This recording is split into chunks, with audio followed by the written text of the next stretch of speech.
Welcome, it's the Industry DJs podcast.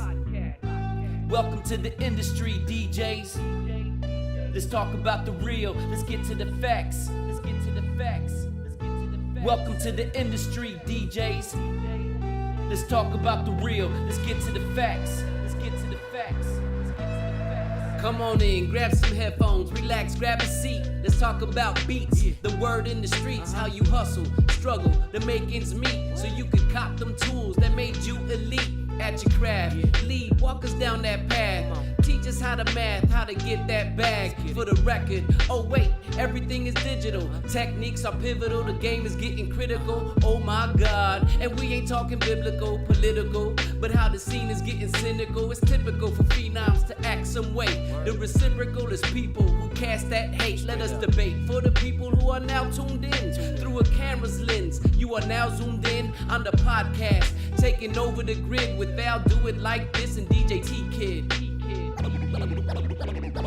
Welcome to the Industry DJs. Let's talk about the real. Ladies and gentlemen, can you hear yourself, Howard? Yes, I can. Oh, yes. Yeah, we can hear him now, not like at the Tiki Bar when we couldn't hear shit. Oh, Lord. Ladies and gentlemen, welcome to another episode of the Industry DJs podcast. My boy. I am your host, DJ T Kid. I'm your co-host, I'll do it like this. And I thank you guys for tuning in to another episode here.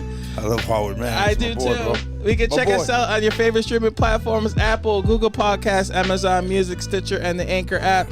Check us out live every single Monday here on Facebook, also on YouTube and Twitch at the Industry DJs. Wow.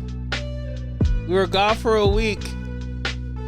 A whole week. Yeah, no shit, man. I And must a lot say, of- I'm and a digging lot- the a whole lot. studio vibe here. Right, Thank you, bro. I right, appreciate right. Ladies and gentlemen, we have a special guest in the building. Very, very It's- special it's gonna guest. be Very special very, guest. very interesting. He's special, I tell you. Special, so special. Like not little yellow school bus special, but he's special. Ladies and gentlemen, well, please welcome DJ Top Dawg. Mr. Howard Wallach, for who doesn't know, because I just found out who Top Dog was. Hello. And by the way, hello. Hello. All right. All right. All right. Before we get to you, Mr. Wallach, we're gonna go ahead and talk about some stuff that happened over these 2 weeks, which is a lot. First things first, we I got was to just dedicate. gonna be focused on the last weekend, but okay. Well, we're gonna dedicate the show, to DJ Dominator. Unfortunately, rest in peace, man. He was in a really bad car accident and passed away. So, Yes, sir. Dominator, this one's for you, bro. Yes, sir. But the condolences to the family of Mike Valdez, his girlfriend, his father, his family. Yeah. Yes. So, yeah. Our prayers are with you. This one hits home, bro. Yeah. This one. Yeah. It's. I'm really sorry to hear that. It's a little speechless as to what happened, but yeah. Yeah. This one pretty hits home. So it's just as everyone knew him. So yeah. Yeah, they threw a party for him yesterday, man. I wish I knew earlier. He was man. scheduled to DJ yesterday at the bar in Indiana, and everyone showed up and supported. I saw Navik was in the building. I saw Navik and Freshman was there, of in the course. building. All the Indiana guys, man. All the Indiana DJs were there. So and there's a lot of them. That room was packed, bro. kind of looked like. It was like Are another. either of you have a history from Indiana? Or you? No. I actually was born and raised in Wrigleyville, so I'm a Cubs fan all day. I bleed blue. I bleed Cubby Blue as well. No, that's why we get along, Mr. Wallach. That's why we get along. But it's pretty. It's mind blowing, bro. It's mind blowing. Yeah. So shout out to the family. Shout out to everybody, who's dealing with this crisis right now, man. And it's definitely it's fucking crazy times, man. We're dropping like flies, man. Unfortunately, and there's a lot of DJs that are passing away, man. And it's scary. Scary. Yes, sir. Yeah. Real quick, and people in the live stream, DJ 3J, Shay Brooklyn, DJ V, what's going on? Fucking Shea Butter, what up? Fanny, what's going on? Fanny, she's Fanny. KC's also in the live stream. What's going on, KC? Hello. Wow, KC. KC, you're supposed to be DJing at a car show right now that I was supposed to help you out with. Sorry, I was on the boat. Yeah, you decided to take the time off to DJ on the boat, so I'm not gonna rag you about that. Yeah, so. I was with the family, man, and my son just fractured his finger, I believe, so they're rushing to the emergency room right now. So it is what it is, man. There's so many things happening at once. Yeah, bro, that's why I got so many damn gray hairs. So Dave C in the building and 3J in the building. Thank you guys very much for having both of us this weekend. Obviously, my little brother over here wants to fucking steal some of the playlists that I played on Friday, but that's all right. It's cool. Yeah, you did. I told you I played Percolator. You played Percolator. I played my mashup of Percolator. Oh, you played your matchup. Okay, cool. Played my mashup of Percolator. Who needs a little brother when you got Alex D Kid? Right. Okay. So as far as the weekend was concerned, Go ahead. again, shouts out to Sister House Fest, man. It was such a great time. First time there. Again, shouts out to Patrick Wayne, Dave C, and 3J, and the rest of the team. Everybody, everything was amazing. Sound system. Actually, you had sounds that worked. Microphone sounded great. See what happens when you got somebody that knows what the fuck they're doing. Okay. See what? We'll talk about that later. We did another concert, man. DJ Neurotic, what's going on? What up, Neurotic, bro? What's going on, brother? Hey, man, Kev. Hey, Kev is here, bro. What's up, Kev? So shouts out to them. Shouts out to KC, man. The Marquee show on Tuesday. The battle. That was amazing. That was great. That was amazing. Great tacos. Shouts out to everybody. Shouts out to Sher. And no disrespect, but I didn't even catch the name. Axiom was the name of the company, right? For the speakers? The $16,000 speakers? Axios? Axiom. From Italy. Axios? Italy, yeah. Axiom. Yeah. They were pretty nice. $16,000 is, they were nice. They're really nice. So, so shouts out to KC and shouts out to Pink Noise and yourself and the industry DJs and and everybody. J Funk was there. All the top dogs were there, including Top Dog himself. How about that? So that was good, man. I did Adobe Wednesday, both nights, both past Wednesdays were phenomenal over there. We just started concert in the park now, so I'm doing Thursday nights now there too. What do you do on those Thursday nights? Just DJ. Is DJ. it between bands? Or No. after? I'm inside of Adobe. So right after the fireworks shows, it's kind of an after party. I have been a guest at those live concerts. Okay. I think it's a great community vibe. Yeah, it's definitely, it brings in a lot of people, man. It does, man. It's really cool. It's something for the bikers too, How about it? There's a lot of bikers that attend. It's great, man. You get to see a lot of people. The bands are really, really good. The bands are actually really good. For sure. There was I think a 70s tribute band, or like a 70s, 80s rock tribute band that was there this past Thursday, and they did phenomenal. And they're also doing Sundays now too. They also have concert in the I'm park looking on forward Sundays. to it. I think it's a great place to hang out. Yeah, definitely, for sure. You get to try out the food out. They have the little testers and stuff, especially for go to chow. You know how expensive that place can be, so they give out little little quarter-size steaks and stuff. They still $10, but still whatever it is, what it is. So that was your Thursday. It was my Thursday. Friday was last week I was over at Underpass, and then this past Friday I was over at Famous Freddy's. Second week that we opened up for the summertime with the remodeled.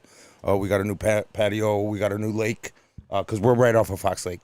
We're right off of Fox Lake, the Famous Freddy's over here. So they did new slips for the boats and stuff like that, dude. It's really nice. They really put some money. They put new lighting inside. They put some sound system. So they did a good job. And then that's about it, man. Saturday I had a wedding. Shout out to the couple. It was a great time. And then just busy. I got photo booth shit coming up and a lot of stuff going on. But busy.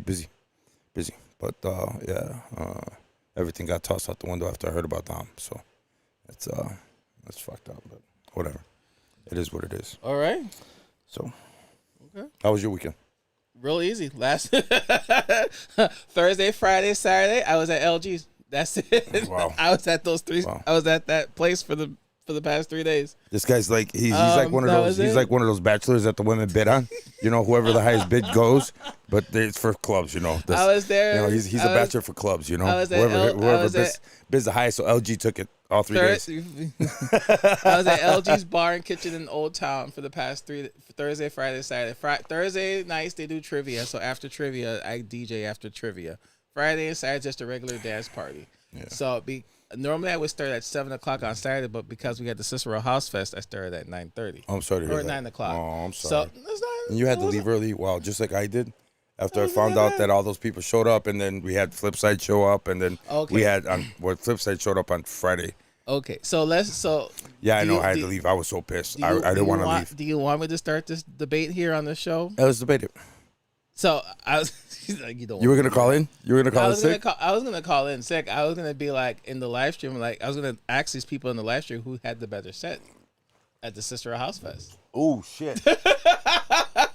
So why don't we just battle? No, we're not. Let's just battle. No, Me and we're you. not. Let's No, just we're battle. not. Let's No. just battle. Let's just battle side by side. I'm calling you out right now. Let's battle. No. So No, let's battle. Thursday. No, let's battle. Let's not do it. Thursday, Saturday. You want to debate? Let's do it right here on the tables. No. So Right now. Saturday, Why not? Right now. We won't even practice the set. 3J, Let's go. 3J's hilarious. He said, "Here we go." No, so I didn't realize I entered the octagon. No, this is your. Are you always into the octagon? When you walk into this room, bro, it's no hold barred over here, brother. So Saturday, when I got off work, I went straight to Cicero for the Cicero House Fest. So again, shout out to 3J, Dave C, for having us there. It was good. It was fun. It was awesome. It was It an was awesome fun. time. It was a great time. I literally walked in there and I had the set prepared. Like I literally had songs in a crate that I had prepared for the festival. I played 2 songs off that crate, and I didn't even know, dude. I Shout played out, 2 Chaz. songs off that crate, and I didn't know, and I just went off. I just went off the crowd. I just went off the crowd. And was it well attended? Yeah, it was. Yeah, there was a lot probably of people. about 2,000 people there. Oh yeah, there was a lot of people there. It was a lot of people there. A lot of people. It was a lot of people there. It was Indoors amazing. or outdoors? Outdoor.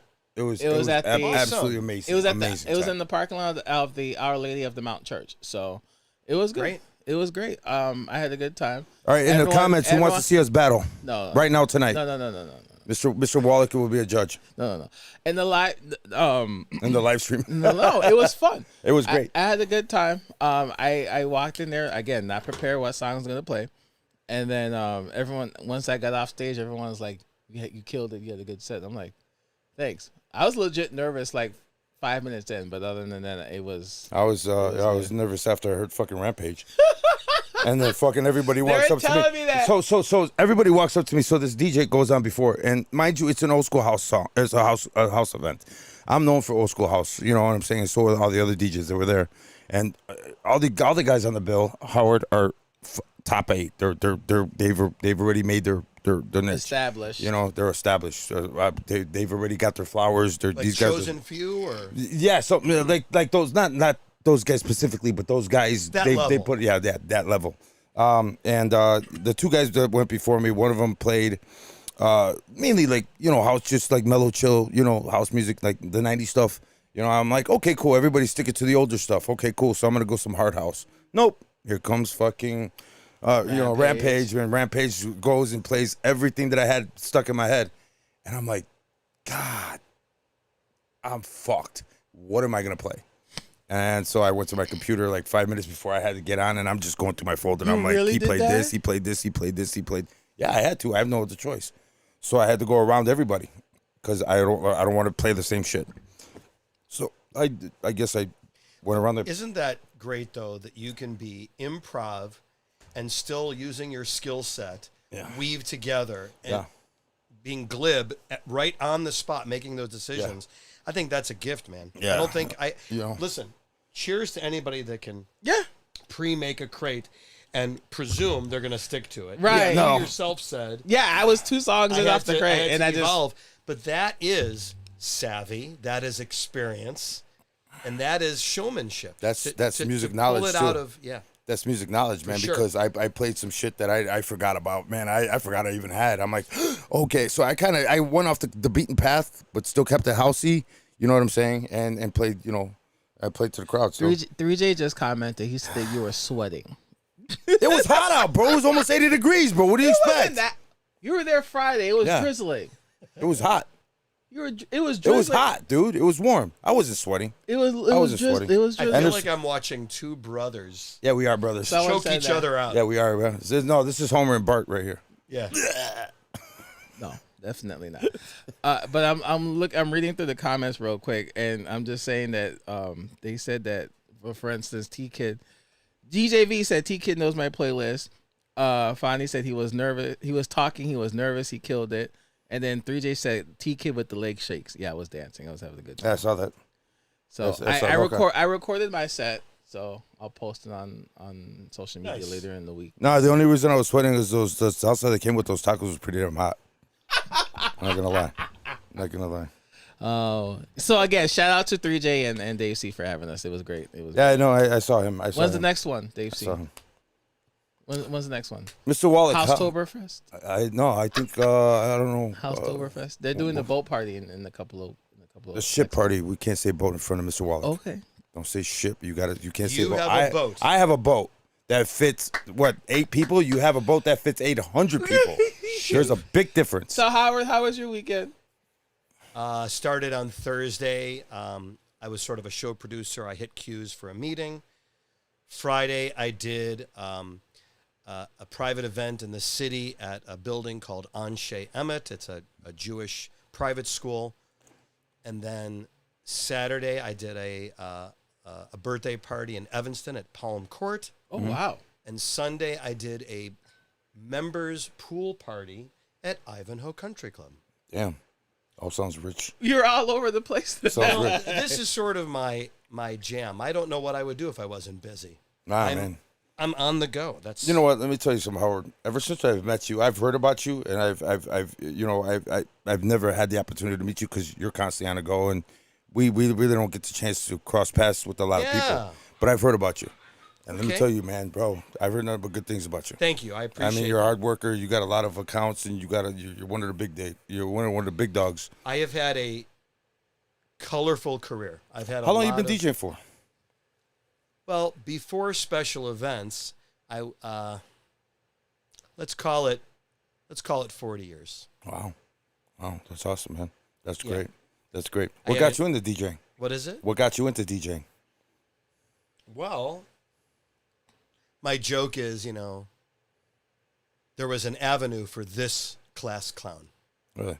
Yeah, I was that kid that couldn't settle down in school and was always told, if he would just Listen. pay attention and listen, he'd be wonderful. While attending undergrad, I met someone who introduced me to a multi-op. Mm-hmm. And I started schlepping gear Mm-hmm. and, doing the ups and the downs. And through a series of circumstances, the owner at that time offered me my first DJ position. And honestly, it was like the clouds parted. It was really? I was like, this is something that I can do and do well. I loved the idea of entertaining, controlling a crowd, where everything you do affects the outcome. I was really appreciative of being this sort of young man, but I was a difference maker. That everything I did impacted this live event in real time. Right. And it was adrenaline. It was adrenaline, and that's how I got into. Now, did you know how to mix when you started this? No. He was just like, yeah, you got a knack for it. Wasn't a. Listen, I came out 84, and I was working at a nightclub called Faces on Rush Street. The legacy of Faces is that it was a private nightclub, way ahead of its time. The idea was that was one of those swinger clubs, right? Well, it wasn't a swingers club. It was a members only club. But what they really did, it was brilliant. This is a good conversation. They charged everybody to come in except beautiful women. They gave free access to. So one of their gimmicks was they would go to McCormick Place during the trade shows, and they would hand out free passes to the private club to all the bigwigs, babes. Oh. So the place on a Tuesday night was filled with 100 gorgeous women, and so it attracted everybody. Through a series of circumstances, I didn't belong. I wasn't even over 21. I was wearing a tuxedo. I had a stash, and I learned how to program music, but it was much, much more than that. Yeah. The owners hired this guy. He's a Rush Street legacy. His name was Jimmy Rittenberg. And Jimmy's concept was to the owners, you've got it all wrong. We're not a nightclub. We're an entertainment facility. I'm going to fill this place up Monday through Thursday, during the week. And they were like, let's do it. Nice. So as a DJ, I was handed things that I never in my wildest dreams thought I would ever do. I was not even 21. And I was exposed to amateur boxing nights, political fundraisers, Nice. class reunions, and through a series of circumstances, people would say, hey, DJ, could you do my daughter's Sweet 16? Could you do my husband's 40th? And this sort of notion of mobile DJing sort of took shape. Oh, The guy that introduced me to Faces, the guy that was the multi-op, opened my whole world. And once I got into special events, the mindset was money. much like me being that class clown was being a pleaser. Yeah. Being a pleaser. So I learned at a really young age how to be Not even 21. how to be a strategic vendor. That I recognized the caterer has their job, the photographer has their job. How do I fit into this? And I have many stories that help me evolve into who I am. But example, I didn't like when the photographer would take groups of people like the bridesmaids out into the hallway and say, hey, I need everybody from college, everybody from University of Wisconsin. We're going to take a big group shot outside. And I'm trying to rock a set, and the most popular demographic, the dancers, are out for the next 15 minutes. Right.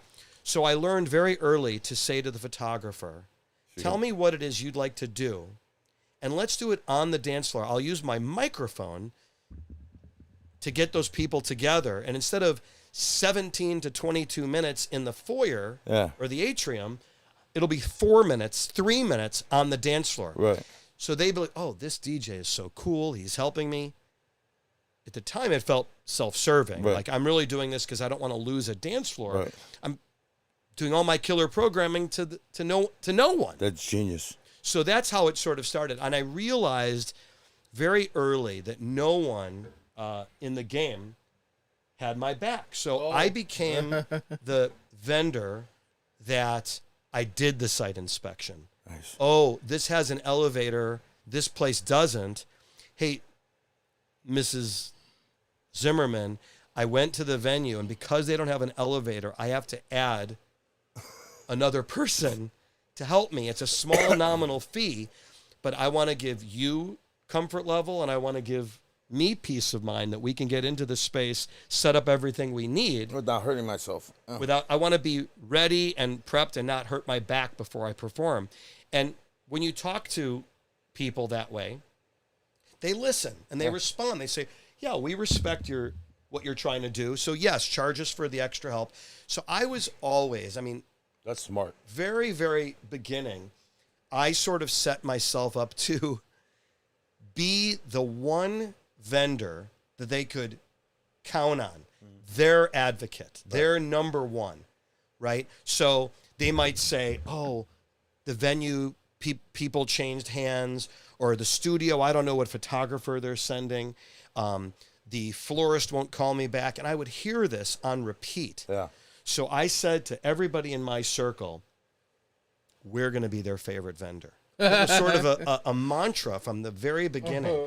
And when I have the opportunity to have like this kind of discussion, I always say it's not difficult to be a difference maker if you say the right things and you follow through with your actions.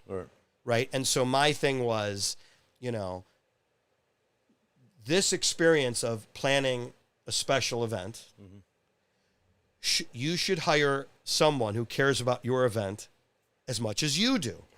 And they're like, oh, that's impossible. No, it's not. If you're hiring people that really care about this, who are really in it for the right reasons, you can have that experience. I always say to our brides and our families, our corporate clients, my gift to you is I will allow you to be present. Listen, What? That's deep. Because here's the thing. Everybody that's planning these events that calls you. Right. Okay? you have to understand, why are they calling you? They view you as a solution to their problem. Yeah. We need to entertain family and friends, or we have a corporate outing. Right.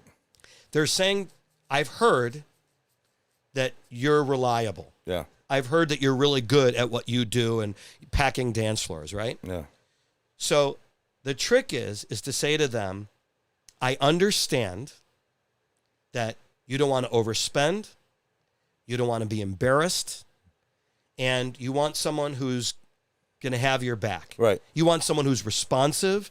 I don't get into discussions about minutia, like what speakers, what lighting are you bringing. I think that at the level at which clients are calling me, they're saying, you know, the space, you know, the amount of people we're having. You know, sometimes we're doing vibe, and sometimes we're doing dancing, and sometimes we're doing both. Right. So I can say, okay, now in 2025, this is the table or the furniture we're going to bring. This is the lighting we're going to bring. This is the speakers we're going to. I don't empower them. Yeah. To do that, right? I say, I got you. Yeah. That's my pretty much what my I do. tagline is, you got a guy. Yeah. Right. All of this is a mindset. It's an attitude of, for those 4 or 5 hours that we're going to be together, you know, I want to be honorable with my word. Everything that we talked about before we had online CRMs. Wow. My note taking was second to none. Impeccable. You know, I would organize my notes by early music, right? Meal music, special moments, do not plays. And I do that today with my crates. Right. Right. Well, and then I might say, well, here are some things I know I want to throw in. So I put all of this in to an organized way, and I did it with paper and pen back in the day. Yeah. Yeah. No Serato. We're all old enough. We all started with vinyl, Yeah. cassettes, CDs, MP3s, MP4s. It's our world now. We started off with vinyl. Shut up. Oh, you didn't start out with vinyl? He started off in digital days. So, Shut up. and ladies and gentlemen, do me a favor, if you take a pen and paper out or record this session, because this guy has been doing this for a long time. Very, very, very successful young man. So trust me. Well, what he's talking about right now, take notes. Trust me. I'm happy to share whatever nuggets I can. No, I'm gonna pull you up by your ankles. And I'm gonna shake everything out of you right now, bro. I Because I want want to to know. say everything that I'm saying has worked for me. I can't assume what I'm saying works for everybody. Right. I can only share with you what's led me to be success. No, to be successful. No, look at this guy. I told him to dress comfortable. He comes in a fucking suit. Who does that? This guy. It keeps the phone ringing. So whatever I'm doing in my lane, in my little orbit, I'm keeping a roster of talent busy. I employ an admin team. I've got lots of things dialed in right now that, after making every mistake, every trial, every tribulation, I'm here and I'm still standing. You're still standing and you're still successful. The phones are ringing. That absolutely, and you got some accounts that are impeccable. I mean, we're going to talk about some of these. I feel fortunate. Yeah. You know, I want to tell you, in 2025, I still do. I'm not even kidding you. I do a happy dance every time I hang up the phone. Like, I still can't get over this. Wait, you're counting on me. You think that I would be a good match for this big event. Yeah. You're trying to impress your boss. You're trying to impress, you know, your clients or whatever it is. And I'm like, wow, to me, I still think it's such a privilege. Like, I still am humbled, you know, that they think I can do this. So I'm so sincere about this. I really, really mean what I say. My angle, I come at all of these events like I'm a hospitality professional, first and foremost. How can I be of service? But you're also a boss, too. I am. Yeah. I am. And so I like to say I'm an encourager. How's that? Okay. All right. And you know, because I do a tremendous volume of bar and bat mitzvahs over the years, A lot. we call the entertainers interactive dancers, DJ, MC. When I hire new staff, I take those labels and I weigh and I say, you're a difference maker. Those are my words. I say, look, because you were there, you're going to make a difference. I'm not of the no job is it's beyond me. It's I'm too big for that. I don't want to be surrounded by egos. I want to be surrounded by people that are of service. Right. Well, I'll have the same mindset. Yeah, I don't mind taking the dead glass off of the subwoofer. I don't mind moving food away. Like I sort of say to everybody, if a glass breaks, are you going to wait for someone else to clean it up, or can you get the big pieces out and stand there until someone comes? In other words, I think that there are some entertainers who say, you know, not my circus, job, not my monkeys. Right. I'm here. I'm mixing. We've all heard the expression Serato face. Yeah. Yes. I'm not that guy. Just look at the. I'm not that guy. Look at your laptop all the time. Yep. I spend a tremendous amount of my performance out in front. Right. So, like you, I grew up emceeing and DJing. Right. Today, the comfort is now there's a guy that's a crowd rager, and then there's a mixologist. Yeah. It's not usual to have one guy do it unless you're of a certain age who grew up doing both. Yeah. Right. I feel like if people at these events, if they like you, if they trust you, if you connect with them, they will do what you want. And once you know that once you've got them in your hands, your programming can go off the rails. Yep. You can take them on that journey. Oh yeah, and they'll enjoy it. As long as you don't go off the beaten path with some of that programming and watch your crowd. I mean, you got to know you got to know what you're doing, because some of these guys will be like, I got him, and then they'll just kill it with the next song. Yeah. You know what I'm saying? It's like I have lots of opinions on the programming. I'm going to just say this. I think that many of our peers who do special events have these assumptions. They've made up these unwritten rules. Can never play a song twice. I have to beat match. I've got to go from 98 to 105 to 116 to 124 and keep going. Right. I'm not of that school. Right. Yeah, you're from the old school, man. Yeah. You're from the disco days, bro. No, well, my viewpoint is these songs, these sing-alongs, these line dances are there to get people out of their seats. Right. And to fill a dance floor and to get people singing along or jumping up and down, whatever it is. So I have no problem with a voiceover changing from one groove to another. Right. I have no problem going from Talking Heads to Luther Vandross to whatever. You can mix that in. It just, but it doesn't have to be. Uh-oh. To me, it does. Uh-oh. So I know that that is a way of thinking. Ooh. I want to know your reason behind it. Like, what's your philosophy on that? Because I have so many minutes to make an impact. I am not going to delay a response because it's not in the right tempo range. It's not in the right key. But what if it's not in the right time? That's different. See? That's different. I have lots of opinions on this, but let me share a small thing with you, and you can this is interesting. Take this for what it's worth. I'm taking notes. Okay. Bride conversation. She says, I think weddings have become too formulaic. I think they're predictable. And Howard, we don't want any line dances at our party. And I'm sick to my stomach of Taylor Swift. Bruno Mars. Okay? Bruno Mars, 24 Karat. That's a very popular song at weddings. I thought Uptown Funk was a popular song. This is how I respond to that. I say, what's more important?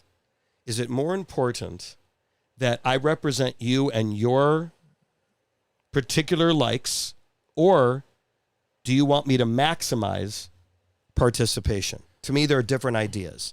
Okay? So I will say to them, let's just isolate line dances, right? Cha-cha slide, wobble, all the ones, boots on the... It doesn't make a difference. If you say no, let's have empathy for the other demographics in the room. Your parents' coworkers, your neighbors growing up, right? Your cousins. At a wedding, there's a very mixed... Yeah, because you bring in two families together. It's more than that. There's a diverse crowd. There's no person in the room that knows 40 people. Especially this day and age, man. There's so many there's so many people. There's so many nationalities that are getting married. We talked about that. Tibble, Susie, Mexican and Indian. I mean, those are two totally different fucking cultures. Do you think the groom knows everybody on the bride's side of the family that he met once or didn't? No. Okay, so let's just make an assumption that there's a wide palette, okay, if you will, a tapestry of who's who at any given event, okay? So I say to them, do you want your mom's best friend from college to walk up to me and say, you're not going to play the electric side? And I have to go, actually, it's on the do not play list. You know what she does? What does she do? She walks up to the bride. Boom. And now that the bride has to make that long walk back to me and say, fine, Howard, just play it. Yeah. So we could avoid that if you are thoughtful about your do not play list. Let's take the example of Bruno Mars, like you said. Okay. Howard, it's overplayed, it's trite, it's predictable. Okay. Let's take the example of the bride's, just her bridesmaids. Let's say she's got 4 women standing up with her. Her besties growing up, okay? Yeah. These girls, they've been tight since day one. They're all 27. Yeah. This one is a metalhead. This one is into 90s hip hop. Yeah. This one has seen Bruno Mars twice in concert. Yeah. Am I going to say to her, sorry, the bride does not want it, because she's going to do the exact same thing. So here's what I say to the couples. I say, you don't have to love every single song in the 5 hours we're going to be together. Here's a good idea. If a song comes on, I'm placating your parents or your boss because they wanted to hear it. Isn't it better that they felt that their takeaway, their memory of your special event was the DJ was hella cool. He took my request. I didn't have to go up to him 3 times and ask him. He did play it. That's how you make people feel. Right. That connection is authentic, right? So it makes the couple revisit this idea of the do not playlist. Don't you feel better, honestly, if you say to them, if your goal is engagement, let me do my thing. Yeah. Right? You love that. I don't mind you giving me your top 10 artists, your top 15 songs. Let me weave that in. But honestly, if you give me 200 songs, I'm not your guy. Yeah. We're in agreement, right? Oh, yeah. Oh, for sure. Right. For I don't want to be looking down at my piece of paper that's got all the notes on it, because then I'm not reading the crowd. Right. I don't want to be reading my computer all night. Right. I think that at the level at which we're approaching this, right, it's about a degree of trust that you've set up very early, expectations. You're hiring me for a reason. Right. My favorite analogy is when you hire a plumber, you don't say to him, here's the tools I want you to use, and here's the order I want you to do it in. You know what you say to a plumber? You say, hey, do that thing when you leave. My shit works. Yeah, I can flush my toilet. It works. You know, you don't tell a doctor how to fix your broken arm. You're like, hey, doc, set my arm so that in 6 weeks, I can use my arm again. So why would you tell a DJ, there's like this unspoken, I need to tell the DJ what to do. That's not true. If you set up the expectations, whether it's corporate, civic, or private party, if you have these kinds of discussions up front, and you set parameters and boundaries, and here's how we're going to communicate, here's when we're going to communicate. This is a whole discussion about processes and systems being organized. My favorite word, being intentional. Right. Well, see, and that's I mean, perfect, because I'm a little bit more blunt about it. I'll tell them, hey guys, when I'm sitting down in my meetings, I tell them, hey guys, okay, go. There's certain.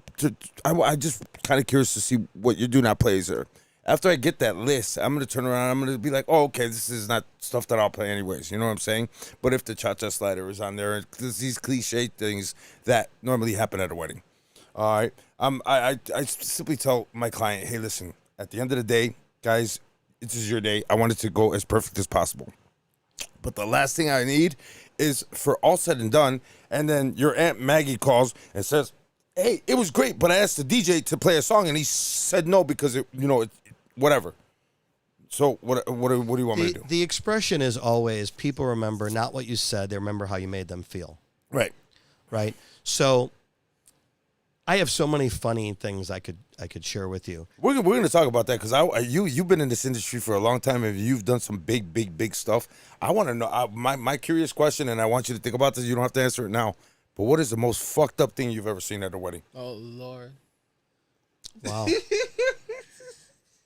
I remember as a young DJ being at a Polish wedding where they put the bride in the circle. The groom poured beer into her shoe. Ooh. And all the groomsmen went around, drank the beer from her shoe. That I thought was it's a little wild. Yeah, that's a little Yeah. That sounds like I was gonna share something funny with you. Oh, go ahead. Years ago, I sort of learned how to turn a negative into a positive. Uh-huh. How many of you have walked into a venue, you've just parked in their loading dock, and you've decided to walk into the room and verify the shortest distance, the correct door, before you go, make sure where the DJ is set up and where the power is. Right. So you walk in, and the manager, the first thing out of his mouth is, "Hey, move your goddamn vehicle out of there. We're expecting the caterer, the florist, whatever their reason is." The first thing they say to you is, "Hey, you can't leave your car in the loading dock. Can you move your..." So what do I say?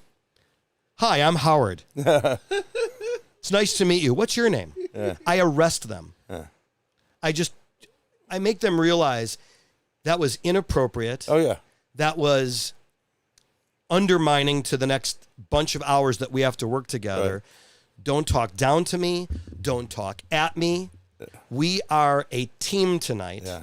And you're going to give me at least the respect of a fellow vendor that, like you, was hired to bring this event together. Yeah. So we're going to start over. God damn, I like the this. reason I'm that. in your dock is because I haven't unloaded yet. The amount of time it takes me to unload is the amount of time it will be in your dock.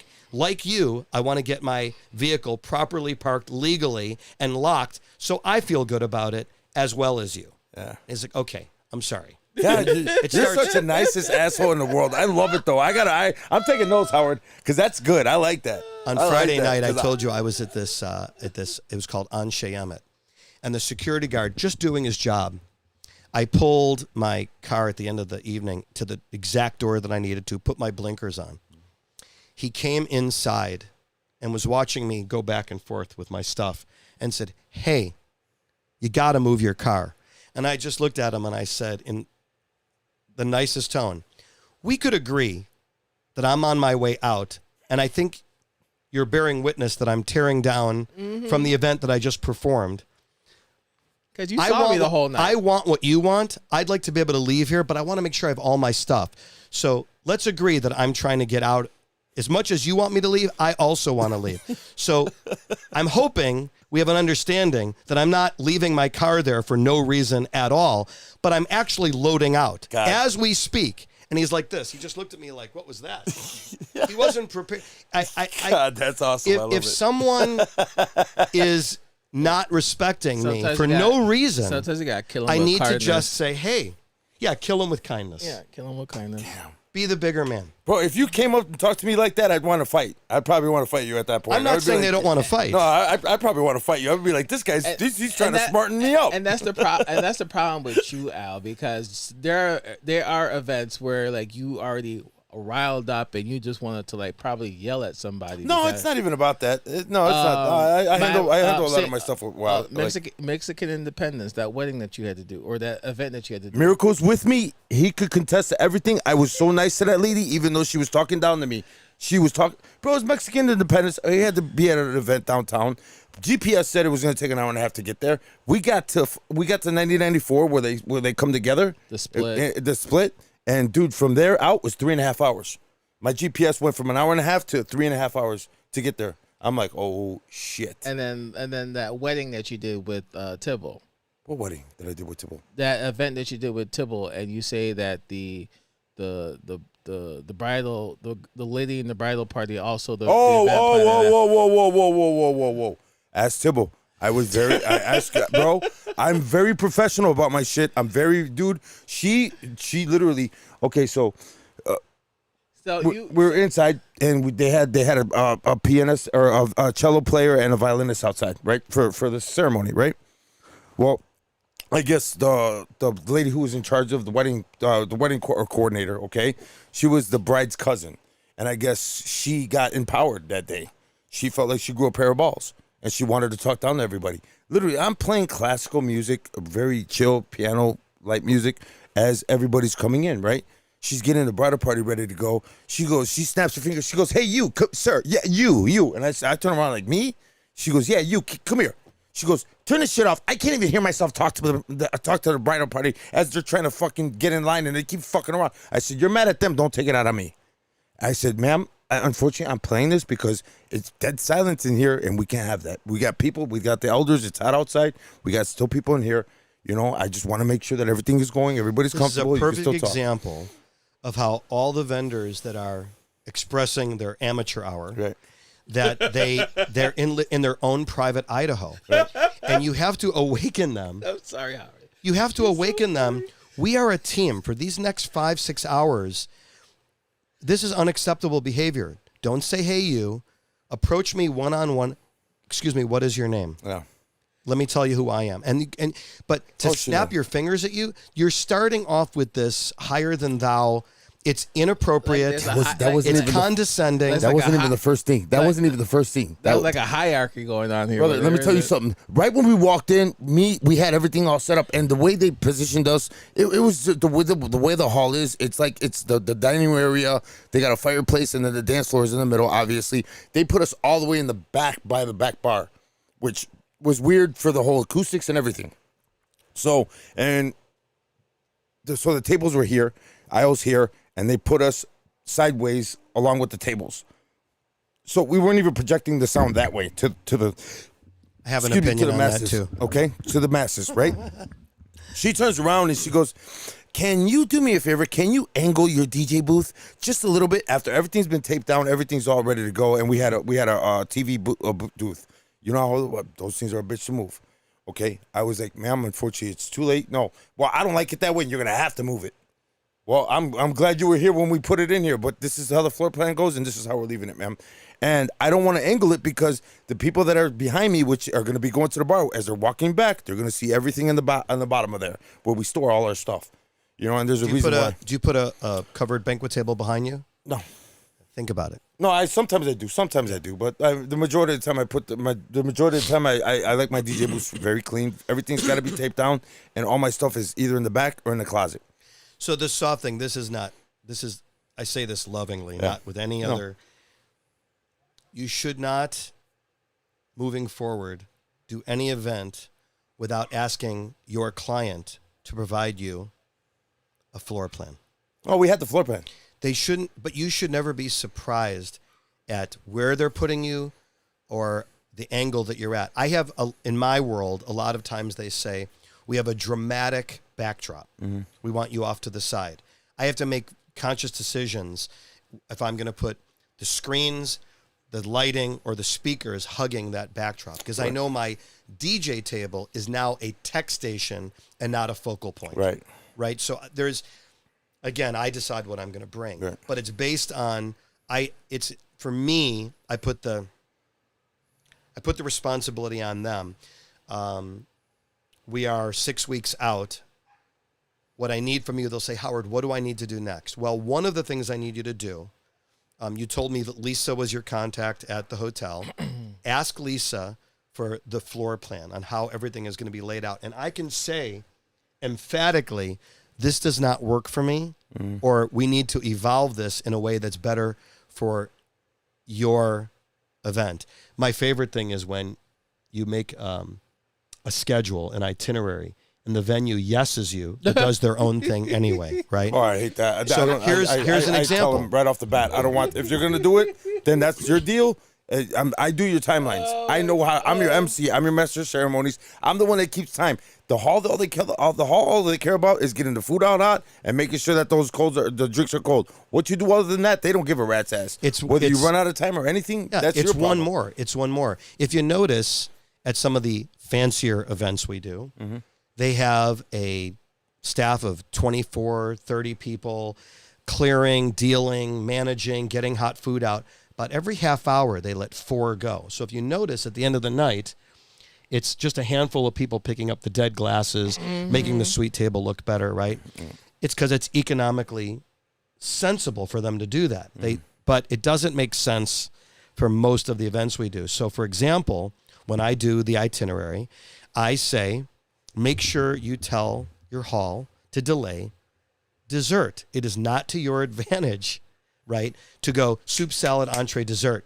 It's to their advantage, and there's going to be pushback. Right. But I'm telling you, there's an unwritten social mores that after dessert, they've fulfilled their obligation and they can bolt. So if you want to have a wonderful evening, all of your effort, all of your energy, all of your money that you spent on this milestone, don't serve dessert immediately. Delay it. Even when you get pushback from the hall, make sure that you say, this is the timing we would like. Once you say that, or if you work with a consultant, most planners would agree with what I'm saying, and you would too. The worst thing, like I said, is when they just go, yeah, and then they do it their way anyway. Yeah, which they do. Yeah. Which they do. They don't care. They don't care. They don't care. It depends. Like you, there are some venues that you have kind of a brotherhood with. Yeah. There's this high five and hugging that goes on because you've worked so many times together that, again, they know you, they like you, they trust you. And all of a sudden, they're offering you meals. Yeah. And, they don't worry about your car. They know you're going to repark. Yeah. It just takes, I feel sorry for the young guys who don't go to the conferences. I feel sorry for the guys that live in their own head and don't know what they don't know. Absolutely. I feel, as an encourager, I feel like I wish I could spread the good mojo to all the young DJs and say to them, there's a reason why some of us have longevity. We've created a network. We've created strategic relationships. And we're doing this. We've made the mistakes. So when we give you insights or we give you nuggets, little kernels, listen. Yeah, for sure. Going to these conferences has been a game changer for me. I started, like everybody, sitting in the audience, walking the trade show floor, going to the networking events, right? Right. And then eventually I started speaking at them. And it's been very rewarding on multiple levels. I have had, like this, I've had some really elevated conversations that, were thought-provoking and have changed me, have made me, a better man. As much as I've been doing this, as long as I've been doing this, A long time. I literally say to everyone that will listen, I'm a work in progress. Yeah. I am not a know-it-all. You know what's a turnoff when someone says, I've been doing this a long time, been there, done that. Just because you've been doing it a long time doesn't make you wise or professional. Yeah. There are Slobsteins everywhere. Oh, fuck yeah, dude. Trust right? me. And a lot of DJs live in their own head, whether it's the Serato face or it's just mixing. I honestly believe that, again, going back to my original premise here, I'm there to be of service. I'm going to make sure. I don't believe in this. I can't play a song twice. If someone wants to hear a song that I just played, I will give them a shout out. Hey, everybody, Leon missed the song. I'm going to play it again. And people don't go, who the fuck's Leon? Right. People don't go, oh my God, this DJ sucks. Right. He's playing it a second time. I think there's just, again, I could talk about this for hours. I think there's a lot of fallacies out there and a lot of falsehoods about what we do. I would never take away what guys do in the pubs, the clubs, the entire festival scene is very, very different than what I do. Oh, yes. Oh, yeah. It's just a very different beast. Oh, yeah. I have so much regard for the mixologists and the guys that are doing they're damn near musicians. Yeah. They're percussionists. Some of the DJs we know play music. They rock a piano. They kill percussion. So when they bring that to the DJing and they're mixing harmonically and they're using all the effects and they're met now with stems. I mean, yeah, Trentino, this one's for you. You just want to go. Yeah, absolutely amazing. It's brilliant. Yeah, I love it. I have nothing but regard for that. Here's $1 million question. Yeah. So special requests, and we just went over this. How would you deal with that? Would you throw the bride under the bride and the groom under the bus when you say no, I can't play that? So I might not play this. But he pretty much explained though, like, No, I want to know. I want to know what he'd say as far as that goes. I'm in the middle of playing. He would. But if it was on a do not play list, and the bride would specifically said, that do not play list, do not play. Or but listen, you get one of those people that comes up. I'm in to the you. middle of a set. I'm in that 126 to 130. We are killing it. Right. Everything is grooving and moving. Dance floor is full. Someone comes up to me. Can you play Footloose, or can you play Love Shack? And it's trite and it's obvious. I will say to them, that is such a good song.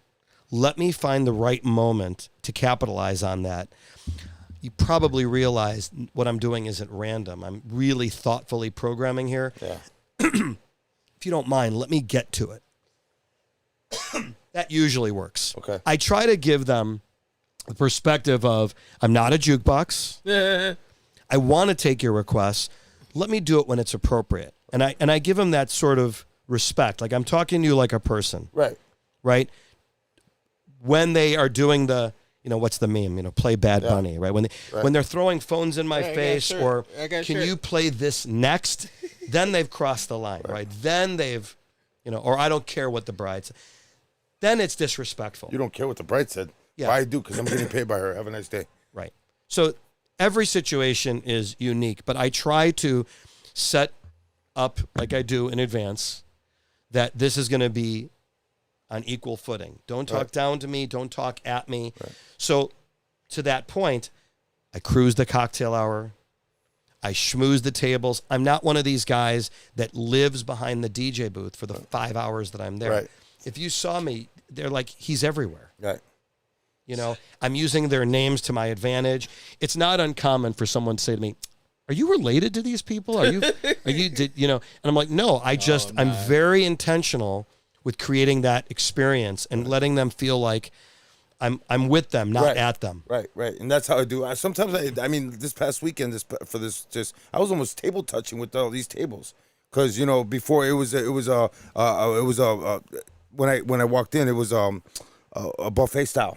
Okay, so you have to call table by table to get up, get their silverware and whatever else, and then the bride and groom wanted them to each table beforehand, before they got to the buffet line, they wanted to take a group picture with each table and the bride and groom.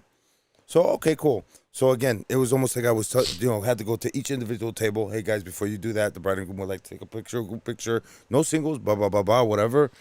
Just no single pictures. We're gonna. It's take not group what pictures, everybody would do. We can agree that a lot of DJs be like, I'm not calling tables, I'm not setting up shots. It's not my style, but I appreciate. Yeah.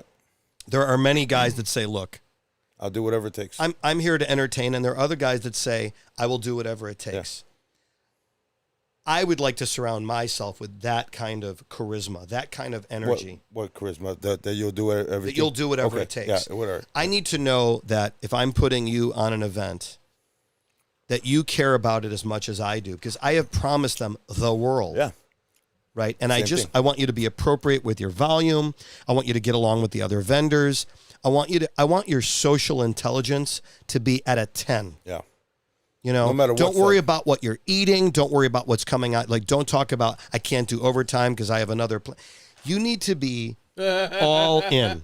Yep. And this sort of, you're absolutely correct. But this sort of mindset, everything I'm saying has led me to being busy. My phone rings. I'm not bullshitting you. I mean, I know you, Howard. I know. I'm really sincere about There's a everything reason why you're on this fucking show, my guy, okay? It's not your good looks, bro, okay? There's a reason why you're on the show, my friend. I mean, he is good looking. Yeah, you said it. You said it. Look, he's blushing. You got this man blushing. Look at him. Look at him. He is good looking. You have the same mindset as I do. Yeah. When it comes down to this stuff, because again, we're owners of the companies. We have to be on the, your party's my party. Whatever. I got to make this 100. I have OCD too. So everything's got to be perfect. If I find that the hall's doing something wrong and I see it, I will bring it up to the hall before I say anything. And if they don't fix it, then I'll talk to the wedding client. Hey man, I don't want to put this on you, but this could be an eyesore, or it could be an issue later on, come down. And maybe you should say something to them. You're the one paying for it, not me. Yeah. But I approach it nicely. And as I walk in, I'm at every rehearsal dinner. I'm at every rehearsal dinner, no matter what. I sit down, I introduce myself to the family, to the friends, bridal party. You know, we walked through everything. You guys have any problems, any questions, do not hesitate to ask me. I could go through this 10 times. They end up loving you. Yeah, I'll go through this 10 times. You are in the 5% of the 1%. Yeah. That's how unique that sort of attitude is. A lot of guys are like, not me, right? No. So, you know, I want to say something. I want to give you a nice compliment. Yeah, thank you. It has been said that people at the bottom compete. Yeah. And people at the top collaborate. Yeah. Well, it was about 6 months ago, I called you and I said, I have a particularly busy Saturday. Yeah. I don't need one, but I need two dope DJs. Yeah. I really, really need some help. And you were like, Howard, whatever I could do. Do you know that within 24 hours, no bullshit, he solved the problem? Yeah. And that meant more to me than anything, that you walk the walk. You don't just say it, you do it. And we are surrounded by people that are bullshitters or exaggerators. Yeah. And when someone is honorable and follows through, I have so much love for that. Yeah. I get it. And I was like, this is my dude right here. So what did I say? I said, if you ever need anything, I'm going to reciprocate. I will be. And it was wonderful. And I never got to really say that out loud, but I really, really, it meant a lot to me because we hadn't broken bread. Yeah. We hadn't sat down together, but you were like, Howard called, I'm on it.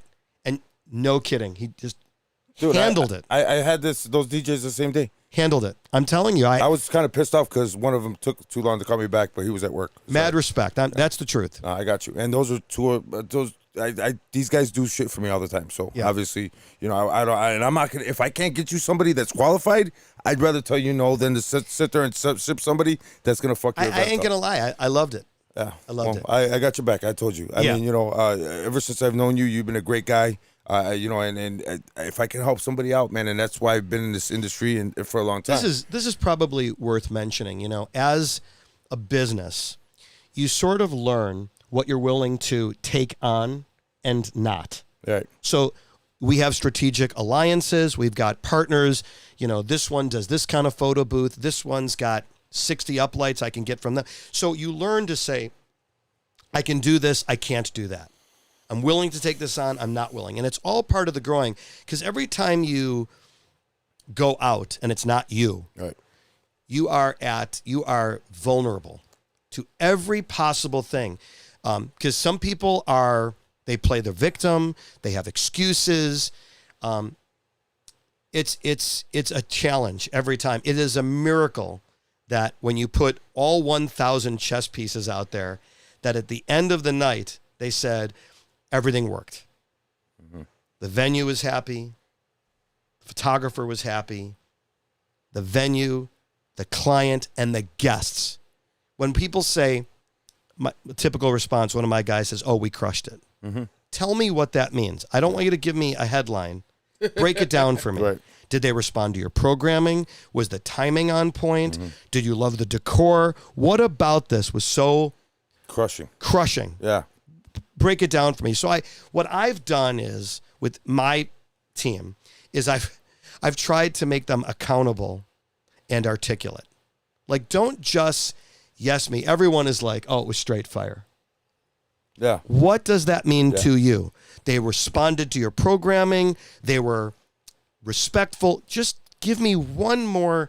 And we have a post-event follow-up sheet. I have the two most important questions are, how would you rate the event? Mm-hmm. How would they rate the event? What would you do differently if you were running this event? They would say, well, you know, I wish they didn't take all the people out into the hallway, or I wish they didn't serve dessert immediately, or it's too bad that they were running late, or whatever the thing is. Mm-hmm.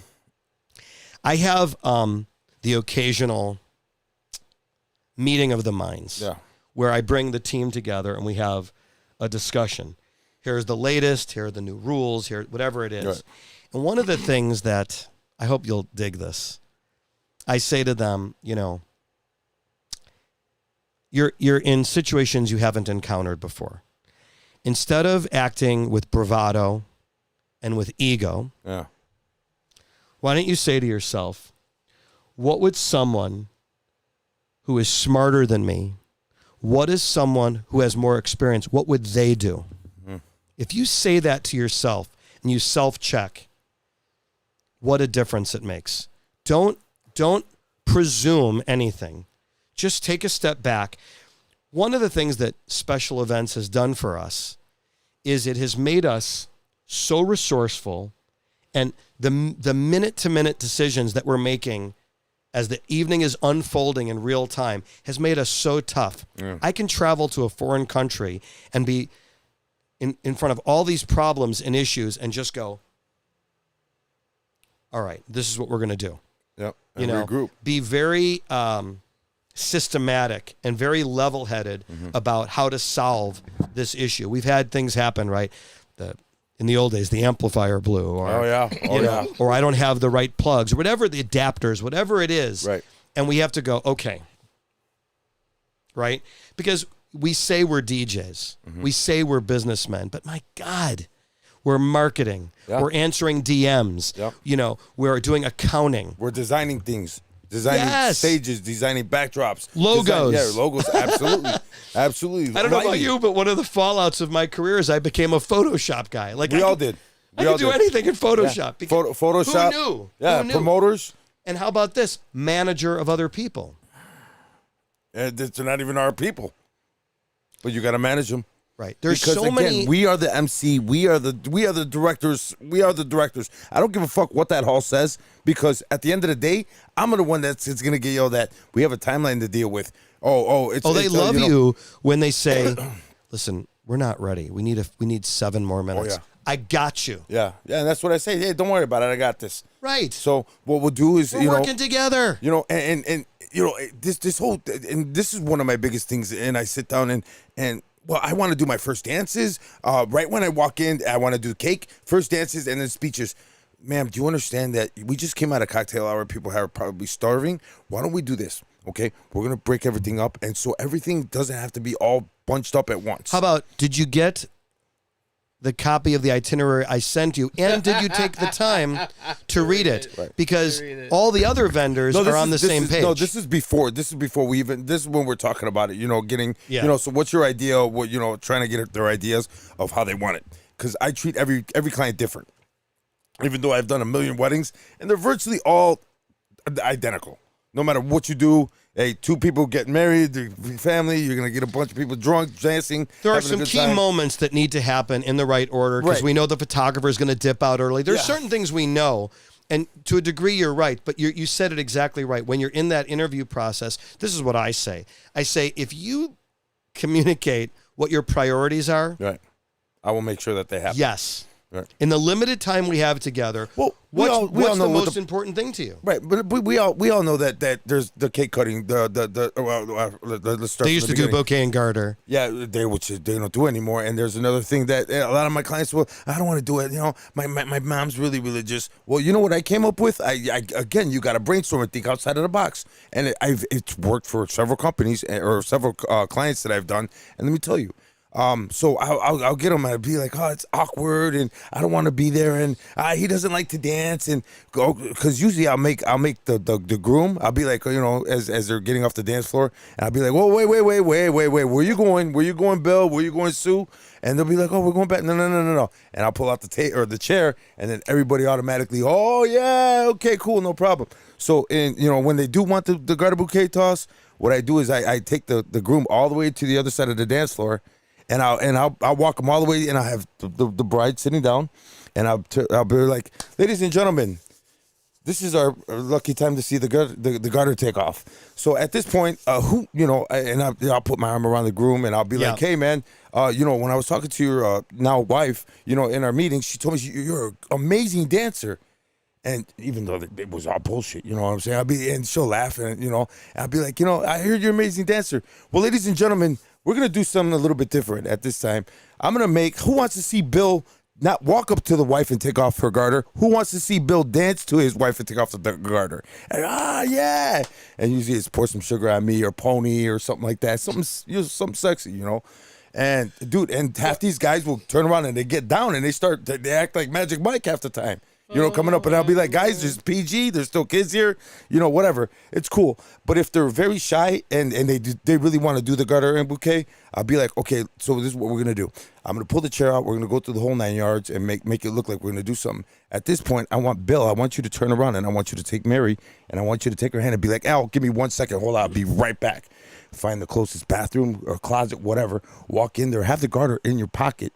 Come out and have it like, what I'm saying, like it's private. It's done. It's 2 second like Superman. This is classic. You know what I'm saying? What you're describing is exactly the school that I am from, which is create an impact, create a memory. Yep. You've given them an experience, you've personalized it, yep. and it shows your flexibility. You've just said, if they want it this way, I'll do it. If they want it this way, I'll do it. And if they don't, and you want it created a little bit of a storyline, and you were vested. Yeah. And I think that is so critical, and why some DJs, they don't have a long game plan. It's a side hustle. It's a quick, I just want to play music. No. I'm not saying there's anything wrong with that, but it's not who we are. Yeah. That's the longevity comes in. Yeah, it comes in from, I know I don't want to be a broken record, but advocating for each unique circumstance. Right. This is a second marriage. This is an ethnic marriage. Yeah. Whatever it is, right? To recognize that it's not one way. It's like, how can I advocate for you? What is this thing that is so important to you? Oh, it's really my grandfather passed away. We need to play this one song. I got you. Right. Let's make it let's make it perfect. Of course we'll do it. And that's another thing for like and for people that were very special, significant in their lives. Okay, as I'm pulling out the wedding party, before I even pull the wedding party, ladies, if you have your grandma, your parents, brothers, sisters, somebody who's in the military who can't be there, let me know their name, and they're very important in life. Ladies and gentlemen, I'd like to acknowledge at this time the people that can't be here with us today, whether deceased or whatever. I won't say that. And we don't want to make it into a somber moment, but we want to acknowledge these people because they were significant in your lives. So I want to make sure that these people are rejoiced, as well as give them a great big round of applause. They couldn't be here this afternoon, and boom, whatever. And as long as you acknowledge those people, they're like, damn, man, this guy actually is taking the time out to find out who was important in my life. Some parents are, some parents are deceased. Some parents couldn't be there. I just dealt this past Saturday. Was really cool because the mother she was elder, and she was suffering from some type of cancer where she couldn't talk anymore. So technology, AI, first time I seen this, and I've ever done that. AI, they made an AI speech from the mother, and great. They had old recordings, old VHSs, and they entered all this stuff so they can get the exact tone of her voice. That's awesome. And they did this whole speech, which was absolutely amazing. It was all AI, and there was not a dry eye in that freaking house, dude, this weekend, which was amazing. And that was the first time I said it. And you know who did it? It was the bride's sister. She was the maid of honor, and she turned around. She goes, she did her whole speech, and she goes, now we're gonna hear from my mother through AI, and we love technology. She explained it to everybody, and then she goes, Al, hit it. And what I did was she sent it to me through an email. I put it in my Serato. I had it on deck one. Boom, it worked out flawlessly. That was the first time I was getting choked up. It was pretty cool because she's sitting here in a wheelchair. You're looking at this lady talking that is actually incapacitated in a wheelchair. That was so. I mean, it was mind blowing. And her family, I mean, you seen her brother's sitting there, her kids are crying because they're actually hearing the mother's. A perfect example of how AI can be positive. Yeah, everyone's sort of trash talking it right now. There's all this open-ended stuff, but that's a beautiful. That was really cool. That was really cool. That was another another couple hiccups that happened, but you got to get over it, guys. If anything happens, nobody needs to know about it. Let's just pick your pieces up. Let's turn around and let's redo it again. Or let's just get it, walk it out, whatever. You're sort of walking into something I wanted to also say. Yeah, I might do that a lot. I don't know. Some DJs they get in their own way. Like I said about assumptions. Yeah. They can't charge this. It doesn't work in my market, or it's patently not true. Your price is saying something about you, even when you're not. Yeah. It's a signal. Yeah. Of what experience you are providing, or how invested you are in their event. So when you give them a price point, you might say, what does everybody ask? How much are you? They don't even ask you if you're available. So you have to slow them down, right? And it places you in a category. And what I try to say to them is, let me understand some of your parameters, and I can give you a range. And once we get into this, I can give you a firm price. We're a service. We're not going to charge tax, but I would love to give you a price. The first thing I want to do is just assess if we're a good fit. Perfect. If I'm for you and you're for me. Right. And they're like, oh, that makes sense, right? Your price is really it's a promise, right? It's like saying, I'm committed to doing this thing for you. I'm not going to make any excuses. I'm not going to do anything other than be, this is a big word in my life, a model of excellence. Right. And I really, really believe in this. You should always price yourself that if you couldn't do it because you got sick or, God forbid, something happened in your family, that you could put someone in that place and you wouldn't lose money. Yeah, does that make sense? No, that makes sense. I've been in situations where I did like a private event and I was called out the last minute to do that private event because the DJ that they hired overdose. Okay, yes, he had a problem. So yeah, I've been in this situation before. I think that at the end of the day, people are paying us for results, right? They're saying, do that thing where everybody says my party was awesome. Obviously, there's a reason as to why they sought after you. There has to be a reason why they want you to do their wedding or their mitzvah or something like that. They see that you could do the job. Right. So there has to be, or you come highly recommended. There has to be, well, yeah, in your case, yes, but there has to be a reason as to why they actually. No, a lot of my stuff came highly recommended. I don't have any websites. Yeah, my calling card is not my blowing up on social media. No. I think that people. I'm just saying I'm just saying that there has to be a reason as to why they want Howard at their event. Like there's a reason why they actually made the initial phone call as to. I'd like to think I had something to do with it, but I have also set up a brand. I've set up a belief system that if you call these guys, this team, you're going to have sort of a stress-free and consistent with what they've been doing for years takeaway. Right? I mean, it's results-driven. Right. I don't know how else to say it, but you know. All right, so we're talking about this now. A couple weeks ago, I got a phone call on a Sunday from a good friend of mine who actually owns a wedding business as well. And he called me on Sunday, and he calls me every so often. We shoot the shit, but this time he called me, and I didn't answer the first time. He called me again, right back to back. So I knew it was important. I stopped what I was doing, and I answered my phone. I'm like, "What's up, man? Everything okay?" He goes, "No, nothing's okay." And he goes, "I need your help." And I was like, "What's going on? Everything okay?" And he goes, I just lost the wedding, okay? And I want to know if I did it the proper way, or if I was being an asshole." And I'm talking to you because you're an asshole. You're honest, and you're not going to lie to me. And you're not an asshole. You have no filter. Right. Well, I tell you the truth. I'm not going to tell you. I'm not going to lie to you. No, I'm an asshole. Fuck it. It is what it is. No, but in this point, and he's playing the story. We had this discussion in season 1. But there's nothing wrong with being direct. It doesn't make you an asshole. No, you're being real. No. I am real. Or is he an asshole? I'm a real asshole. I'm a loving asshole. We discussed this in season 1, but go ahead with your story. No, so anyways, he called me up and he was like, "All right, so this is how it went down.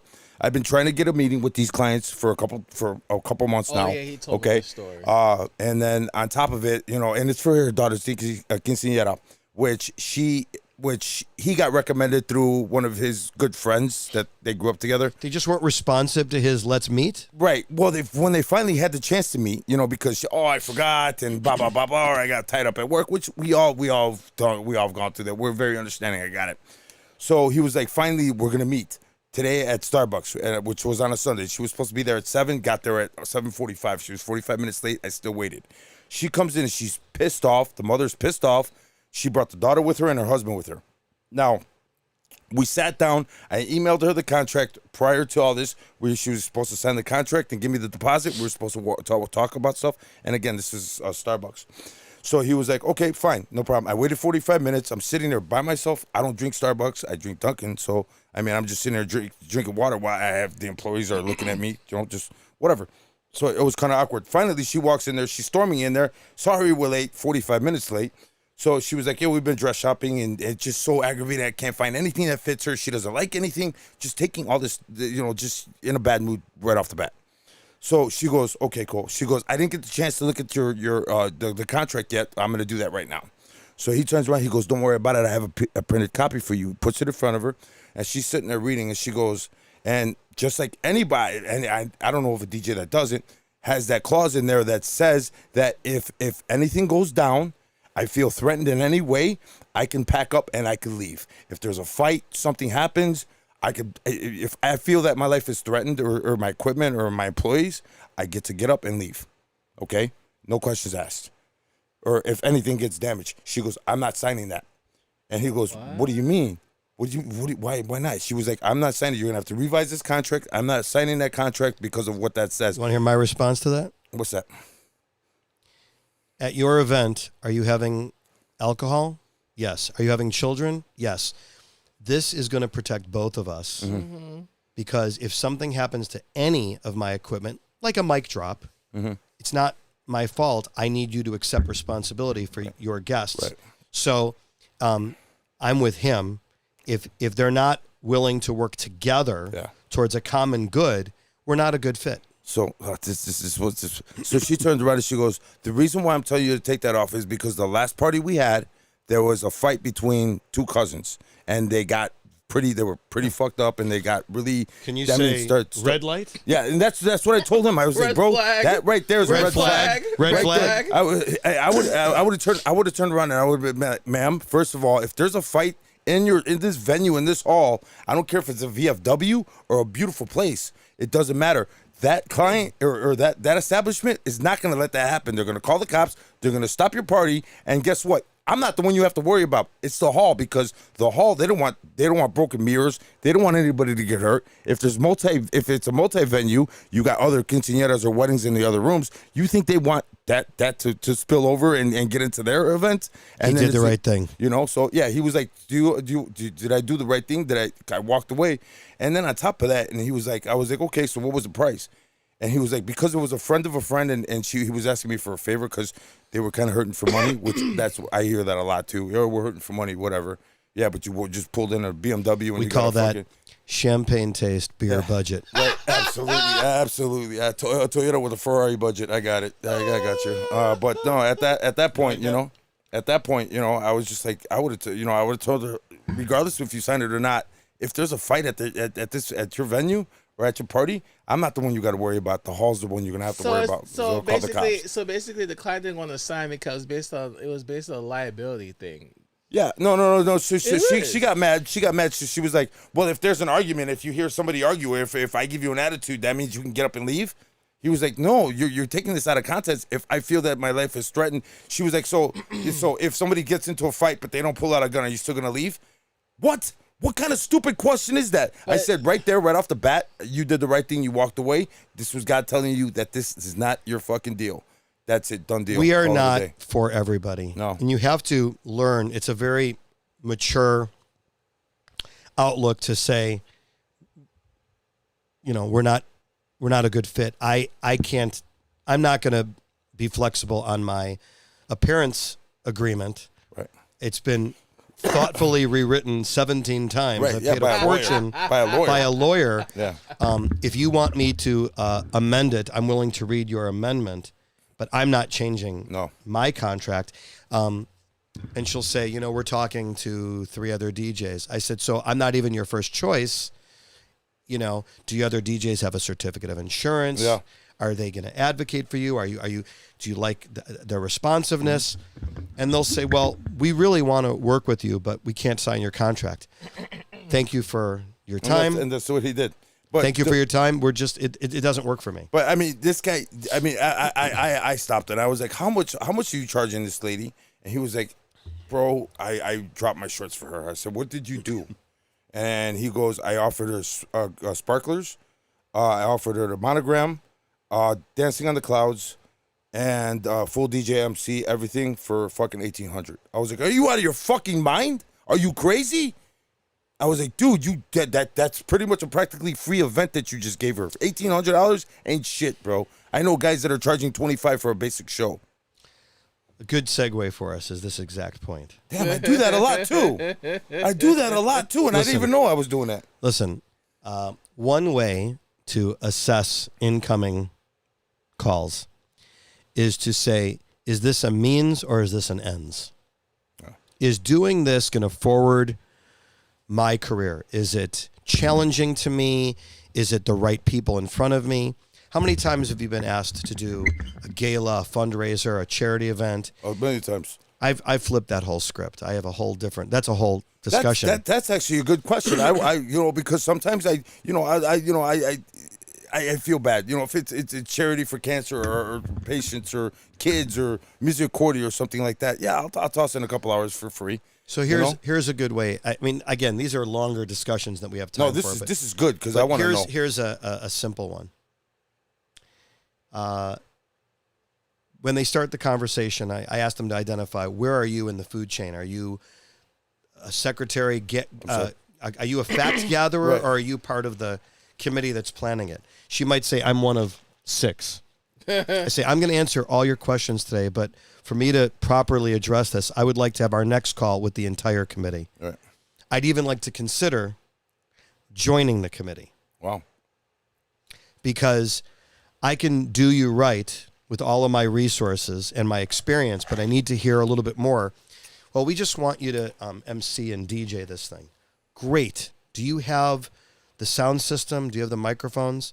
We don't. Oh, so you need a gear solution. Yeah. The good news is I can get that done for you very inexpensively, but it's a hard cost, just like you're feeding your people. Wow. I'm happy to give you my time. It resonates with me. I like what your charity is about. I'll give you those 3 hours, but I can't move gear. I can't schlep gear. What you're asking for with 400 people in the room is what we call an extended sound system. And I'm sure your, the person that's going to run your fundraising, also, your auctioneer is going to want a microphone. We should learn if he wants a handheld or if he wants a lavalier. I'll make sure he's hooked up. By the way, do you have screens to accompany, the prizes or whatever. Everything we're doing, Or right? the auction. Well, do you have screens? Do you have someone to make those assets for you? Because if you'd like, I can help you with that too. But again, the equipment costs money. And as soon as we add more equipment, we go from an SUV to a van to a truck. The good news is I can help you with that. And as we get more and more into it, would you like to pin spot the silent auction? I can help you with that. There's a real cost associated with that, but I can help you. So they'll go, I didn't realize you could do all those things. Listen, in our next call, let's address what all those goals are. The good news is you can tell your committee you found someone who gets it, who understands it, and will volunteer and help you. They were asking for like a $500 Saturday night DJ, and I'm walking out of there with a $4,800 contract because it involved event production. I'm not talking about wall wash. I'm talking about pin spotting important things, making this an emotional experience. I don't mean to be all philosophical, but I really believe really believe that if you empower me to help you and don't treat me like I'm playing background music, I can be very impactful when you're giving away a trip to Mexico. I'll play something wonderful. We're going to play Culo by Pitbull. We're all of a That's sudden. not Mexican. He's Cuban, bro. What the hell? Whatever. You understand? No, man. No, I don't. Play Menudo or Vicente Fernandez, not fucking Pitbull. What the fuck is that? God. And fuck you, LG. I heard you lost a bet, LG. He lost a bet. Yeah, Anyway. he lost a bet. Anyway, there's so many things when I'm talking to a charity. I say to them, if you include me in your meetings, I can make decisions about the room layout. I can help you be very thoughtful fired everybody. about the end result. He just fired everybody. No, and then they realize, we're talking to someone who cares about this as much as we do. Mm-hmm. Yeah. This is awesome, dude. I always wanted to pick somebody's brain about that, but I didn't know that a lot of people who's done charity events. It's not beyond me to be giving to the right circumstance. And I got clear my throat. That's all right. Don't worry. DJ Cool. All the organizations we work with, the ILEAs, the NACEs, the chambers, the convention bureaus, all of these things always asking for favors and bartering in exchange for public relations. If I honestly feel like it's good for me, why would I say no? I don't think it's always about the mighty dollar. I'm really sincere about this. I really feel like it's about the relationships. It's about the connections. We've heard 1,000 times, oh, you want to do my event? There's going to be lawyers and doctors in there. I get it. Yeah, so okay, what? Okay, so what, right? Yeah. But at the same time, when I do these charity events, all of a sudden, who goes to charity events? People that have no problem writing a $10,000 check. People with money. Yep. The 1%ers. Especially the These are people that I want to be in the conversation with. The bank president, the CEO of this, right? In other words, all of a sudden, I'm top of mind for the very next thing that they're planning. It was a pleasure working with these guys. They were insightful. They gave me good advice. I thought we were just hiring to play music. Yeah, no. And he's helping us lay out the room. He's helping do the slides for the. So not only you became the DJ, you became the event planner right off the I'm a bat. strategic partner. And if you change the language with everybody you're talking with, even your brides, doing business with me means peace of mind. Right. You're not marrying him. You're also marrying me for the night. I so got you. You'll be perfect. These next 8 months of planning, I'm going to be available. I'm going to be communicative. I'm going to give you a receipt for when you make a payment. All these things make a difference. Right. And what do they always say? Well, what's the next step? The good news is I'm going to walk you through it. Right. You'll never be in the dark. I'm going to tell you when I need this, how I need this, how to deliver that. And they're like, oh my God, this is exactly what I wanted. Like I said earlier, people are vulnerable. They don't want to overpay. They don't want to make mistakes in front of everybody they know. Absolutely. So you could hire a great DJ who has no master of ceremony experience. Just like when they hire a band leader and the band leader says, we don't MC. We're a cover band. We just play songs. Well, we need someone to make introductions. Well, maybe my drummer could do it. You get what you pay for almost every time. Yeah, maybe. You really need, I'm telling you, it's not beyond a photographer to make the schedule because it behooves them. They will say, listen, I really want you to do your cake cutting and your first dance early. All those things we were talking about. Yeah. Everyone's got their own agenda. I don't give a fuck. I'm the MC. Well, I'm the MC. What you need is a collaboration of everybody buying it pre-event, not the day of. You need everyone to agree. So, like, we'll have a conversation like with a bar mitzvah family. Right. They've never done it. Their kid is 13. This is a big deal. Everyone they know is coming. And I'll say, we're going to walk through, I call it a beta version of a timeline. Based on everything you've said, this is what I believe would be a wonderful sequence. I think this is the most natural, the most organic, and it will be the most inclusive. What I'd like you to do with this, take this PDF, run it by your party planner, run it by your hotel, run it by your photographer. Then we can massage it and make everybody happy. I'm not saying that this has to be the way it is, but based on what you're saying, I think this is a good recipe for success. Right. And then they'll say, oh, can you change this by 15 minutes or can you change this? Whatever you'd like. Yeah. I said, here's the most important thing. It's not about the minutes. It's not about the timing. It's about the order. Right. It's about the flow. Right. I don't want to keep interrupting people and having organic table conversations. I don't want to break up speeches into this, and this. Let's be thoughtful about everything we're doing. Right. How we release the tables, when we offer dessert, right. When we all this stuff. Like you say, there's a little bit of a formula of it, and some people are like, oh, I don't want to do a formula. Well, let's be intentional. Let's just make sure that we cover everything in the limited time we have together. Right, absolutely. And you know what? I've had a couple of my brides actually, especially the bridezillas. They'll turn around and I give them the timeline. They'll look at it and they'll be like, "Don't you think you're rushing things?" I'd be like, "Ma'am, first of all, we only have 6 hours to get this wedding perfectly done. Okay, we got to make sure that everything gets done before a certain amount of time because your photographer, videographer leaves, and mainly the elders leave. I want to make sure that they witness all the important stuff and the joyful occasions. Some of the people don't dance. Some people don't want the lighting and the loud music, so they're going to want to leave. I get that. But I want to make sure that everything gets done, so then after all that's said and done, you can go and let your hair down, put your gym shoes on, and relax. Oh, I like that idea. Now, at the end, when those bridezillas, I had those bridezillas come up, and I think you're rushing it. I said, trust me, I've been doing this for a long time. This is gonna work. Okay, I promise you, it will work.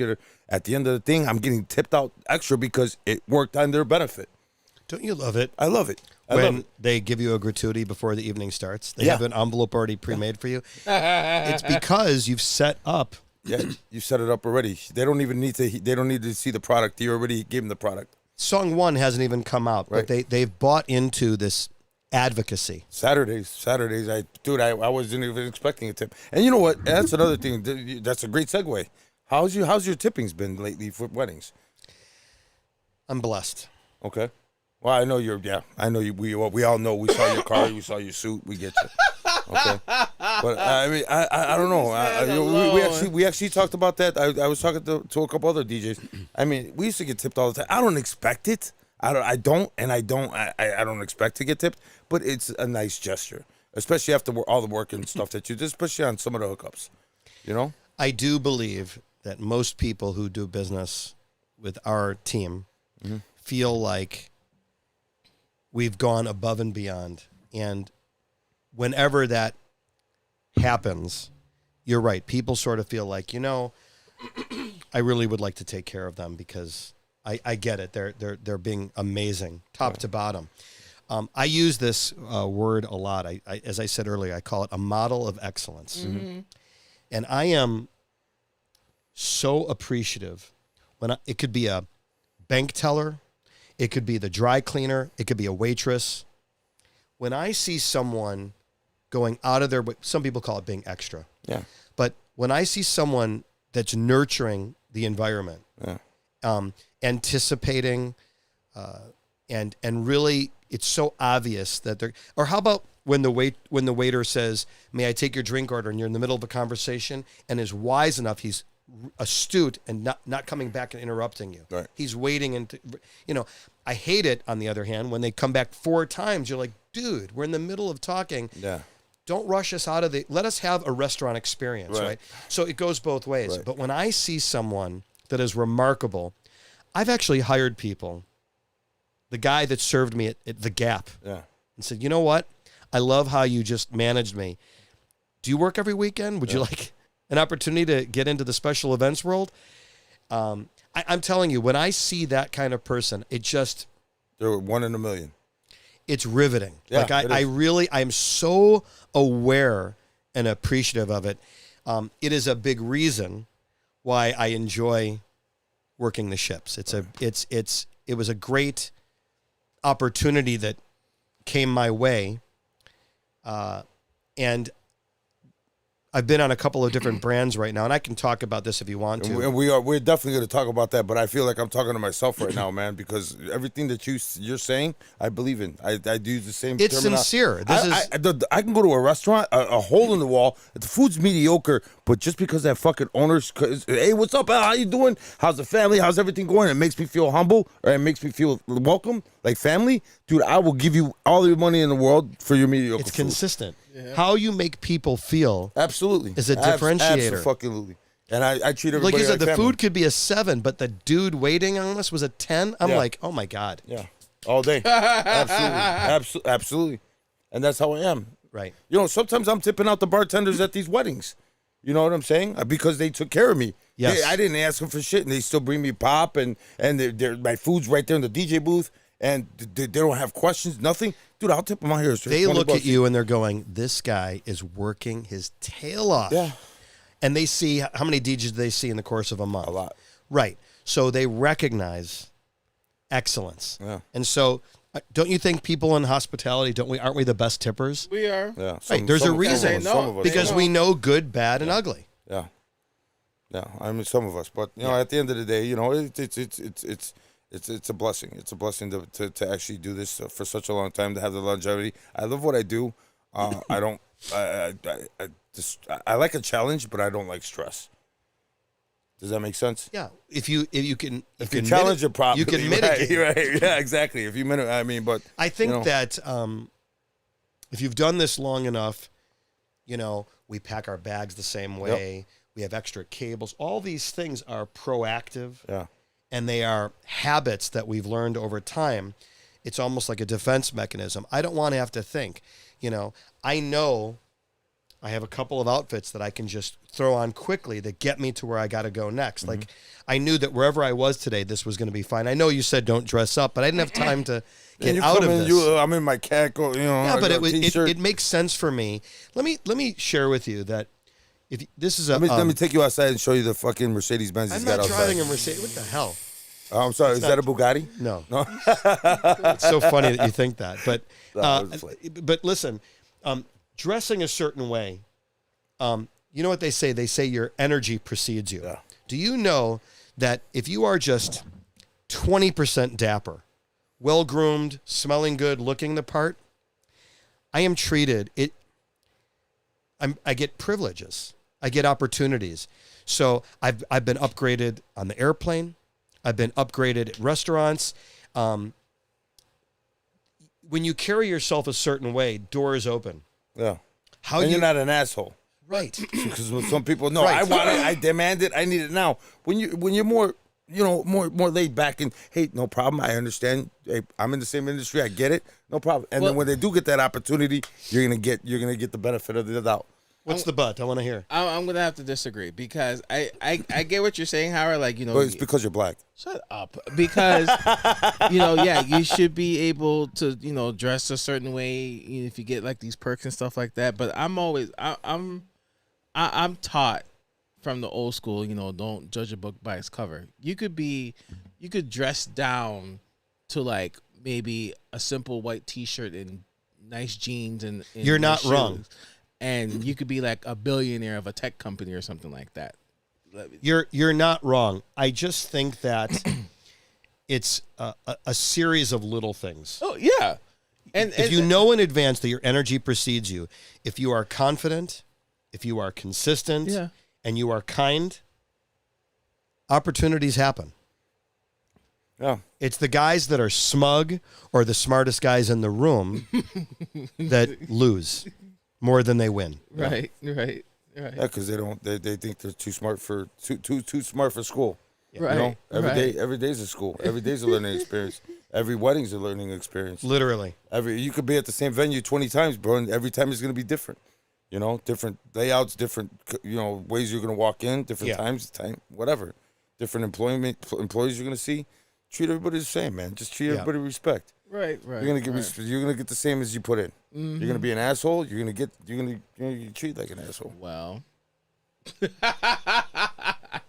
would you like to segue into the ship world? I do because I had an opportunity to do that and I didn't take it because obviously my kids and stuff they were so small and I thought I was gonna be gone for you're gone months at a time so I took a side note on it and it wasn't the best of money.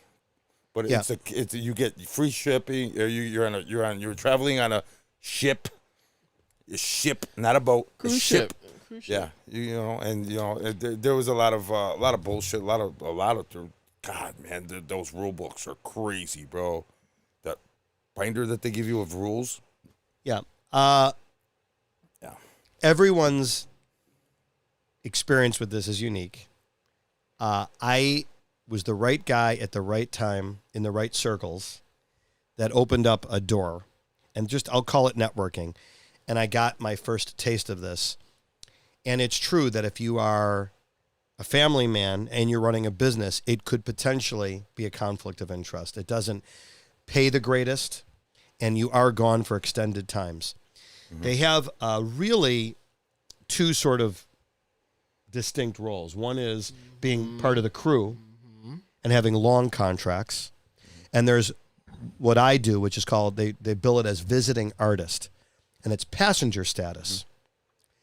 It's a smaller population of ships that offer that, and it's an even smaller population of guys that can be this sort of fill-in role. The idea is that you don't have to be trained. You're not going to embarrass them, that you're going to be sort of a brand ambassador when you get on that ship. The crew DJs do often must prescribe to certain playlists at certain times. You and I could never do that. I couldn't be told, If you're on the Lido deck, you live in this crate. Yeah. If you're at the pool, you only do this.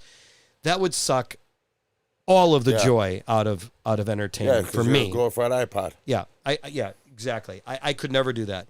So the brands that I have worked with sort of have a mutual respect that he will represent us. He will do what's appropriate with volume level, with programming, and I've also learned to appreciate that every one of the visiting artists is at the top tier of their field. So there's like a golf pro, there's lecturers, there's the photography specialist, all these different roles. There's the stand-up comic.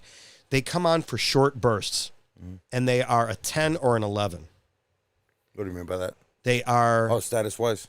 They're the best of the best. Expressing excellence. Okay. That's awesome. And the net result of that is the guests, the passengers, give them wonderful reviews. Mm-hmm. And I have been on, have you ever heard of MSC? No. They're a European company who's extremely successful in shipping. And they had come to the cruise ship experience less than 20 years. So they're one of the newer brands. Mm-hmm. But they compete with like a Royal Caribbean or a Princess, which is very family focused, like a Disney. Right. So they're catering to, the water slides and the climbing walls and the go-karts, skating rinks, all that stuff. But when they first came to America, they had sort of a European style DJ. So those DJs were EDM, and you're coming to the nightclub to experience their essence. Yeah. And that wasn't sitting well when they came to America, because these are people that are on vacation. They want to hear what they love, and they want to make requests. Right. And so my very first assignment, I was assigned to Americanize the ship, and the other DJ didn't know why I was there. And on my first night, he watched me, and within 3 minutes, I said, "Hey, if there's anybody having an anniversary or a birthday or something wonderful, let me know. I'm your DJ. Get at me. Yeah. Tell me what." And he was like, he literally ran up, "What are you doing? You're going to get interrupted every 5 seconds by saying that." And I said, "I come from the special events world. I'm used to people tapping me on the shoulder while I'm in the middle of a mix." Yeah. So to me, it's just par for the course. He goes, "Well, I'm not down with that. I would never give someone a shout out." I said, "I didn't want to say that I was brought on the ship exactly for you to see what I'm doing. Yeah. I'm not you. You're not me, but maybe we could work together." And we ended up being the best of friends after that story. Awesome. But I moved on to celebrity, and I got my ultimate connection with the current ship that I'm on. Have you ever heard of Crystal? No, I've never been on a cruise period except my boat, my personal boat. Well, let's just say that all of these ships want to pamper the people that are paying top dollar, and they recognize that sometimes this is the only vacation they're going to have that year, and they've spent every dollar to have that experience. Some are all-inclusive. Some have drink packages. Some include the excursions. More times than not, the excursions are not. There's different levels of internet. Sometimes gratuities are included. There's all these different levels to cruising. And then when you talk about the cabins, there's different levels to this. Yeah, of course. They even make the dining experience. There's the regular dining room, buffet, and then there's specialty restaurants. So there's all these. So private chef, I bet. Yeah, there literally is. So for people that know, people that are experienced cruisers, it's just like cars. Do you want a Ford? Do you want a Jeep? Do you want a Bentley? A Bentley. Yeah. So there's different levels of cruising. It just so happens that Crystal appeals to sort of the luxury market. There's 3 ships, I think, 3 brands that operate at that level. Silver Seas is one, and Seabourn is the other. They're appealing to. They're rich. more experienced travelers who might be choosing the ship for their itinerary, or they might be choosing the ship for how they're made to feel. Right. So like on Crystal, they have another level of passenger called Crystal Society. These are passengers that have been recognized for achievements, like you've done this 10 times, you've done this 50 times, you've done this 100 times, and they incentivize these folks. Do you know what I mean when I say back to back? Yeah. It means that they're not just on there for 10 days or 2 weeks. They might be on there for 3 weeks, 6 weeks, 9 weeks. Wow. And they're there to experience the itinerary. So on my ship that I'm currently affiliated with, there's a resident DJ, and I am his fill-in. I am his break. So while he might be on for 4 or 5 months, I might go on for 3, 4, or 5 weeks, right? Taking over. And for whatever reason, before I got on there, they were having a lot of turnaround. They couldn't get the right guy, the right attitude, the right persona, the right fit. And I sort of, because of the other brands that I worked with, I sort of implicitly knew that as a brand ambassador, I need to understand what is their expectation, what are their goals, just like special events. How can I best serve you?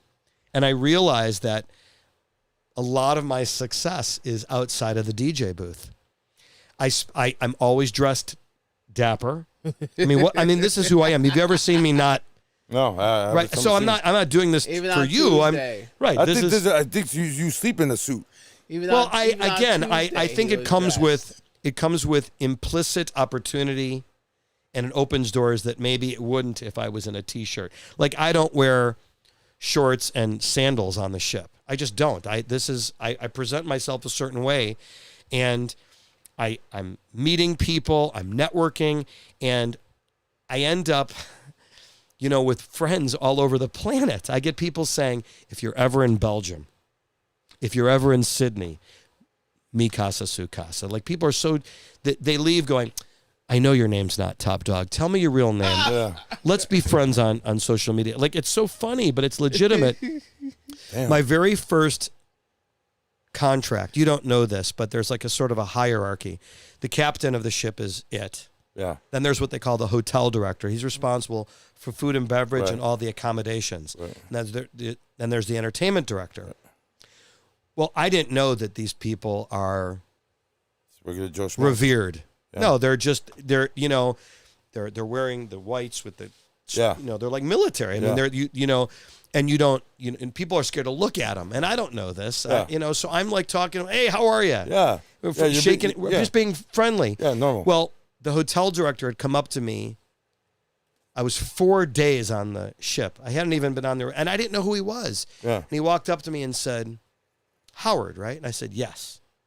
He said, whatever you're doing, keep doing that, because we're already getting wonderful feedback on you. So I'm here to say thank you. Wow. And I was like, wow.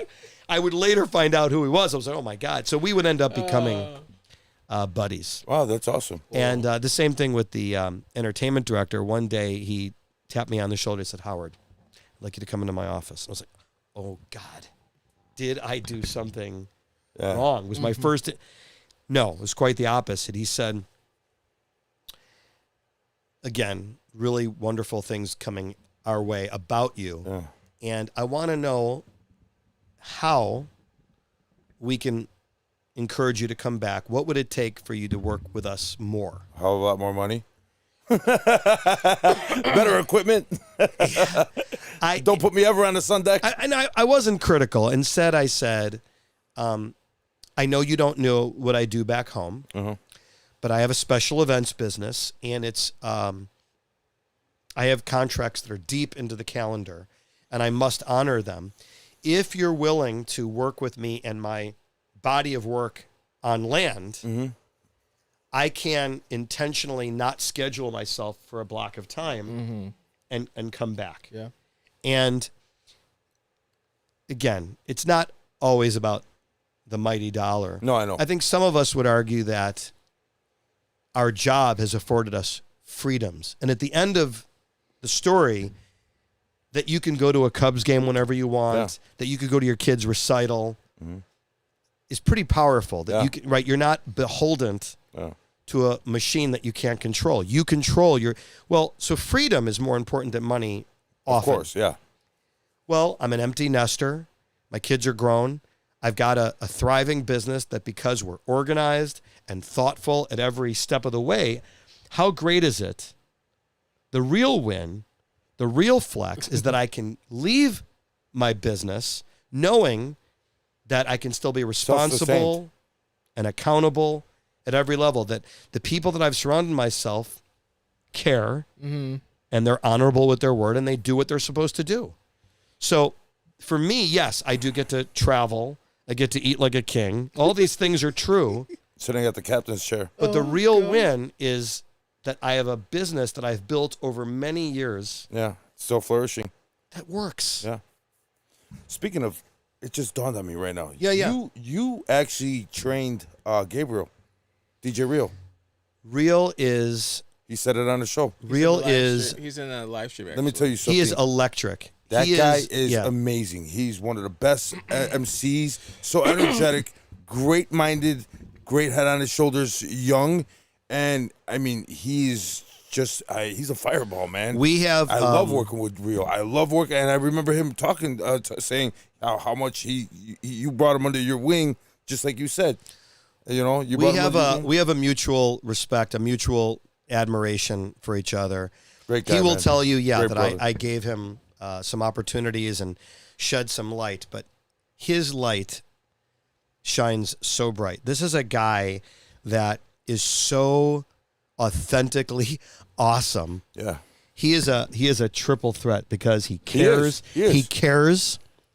He takes it very seriously. He knows how to dance. A lot of DJs don't. It's so much. There's so many levels to him. He's prepared. He's proactive. He's intentional. He is wildly fun. Yeah. We talk about your energy precedes you, right? He's stylish. He's aware of pop culture. You could just go. The list is go. He's a perfect candidate. I am forever grateful that the years he gave me and my company. He will say that about me. He'll say, I thank Howard for the... Yeah. But honestly... he talked highly about you when he was on the show. Listen... You were on the show, too, that day. Whatever, I saw you on the whatever he is attached to, it's a sure thing. I don't know how else to say it. I was blessed that for the years that he was part of my world, but he's a family man. He's got his priorities. He's got a great head on his shoulders. He's got a great head on his shoulders. You know what? Just like we said about the restaurants and going back and working with people, it's not about the money. It's not about whatever. I'll pay Real whatever he wants just because he's real. He's real. He's up to his name. A great way to... A real person. He's a real... somebody you could trust. I could turn around, and I haven't known him for a long time, but I know I can send him to an event, and that event would be done 100% correct. That's what I want. Because his character, his integrity are aligned. His actions and his words. He's an example. I have met so many outstanding people. Now, Lance, on the other hand, in my I love Lance. Lance is a good friend. He's a brother of mine too. He's a great guy. Lance is a great dude. He's my third favorite Indian in the world. Oh my God. He's a great dude. He's another one.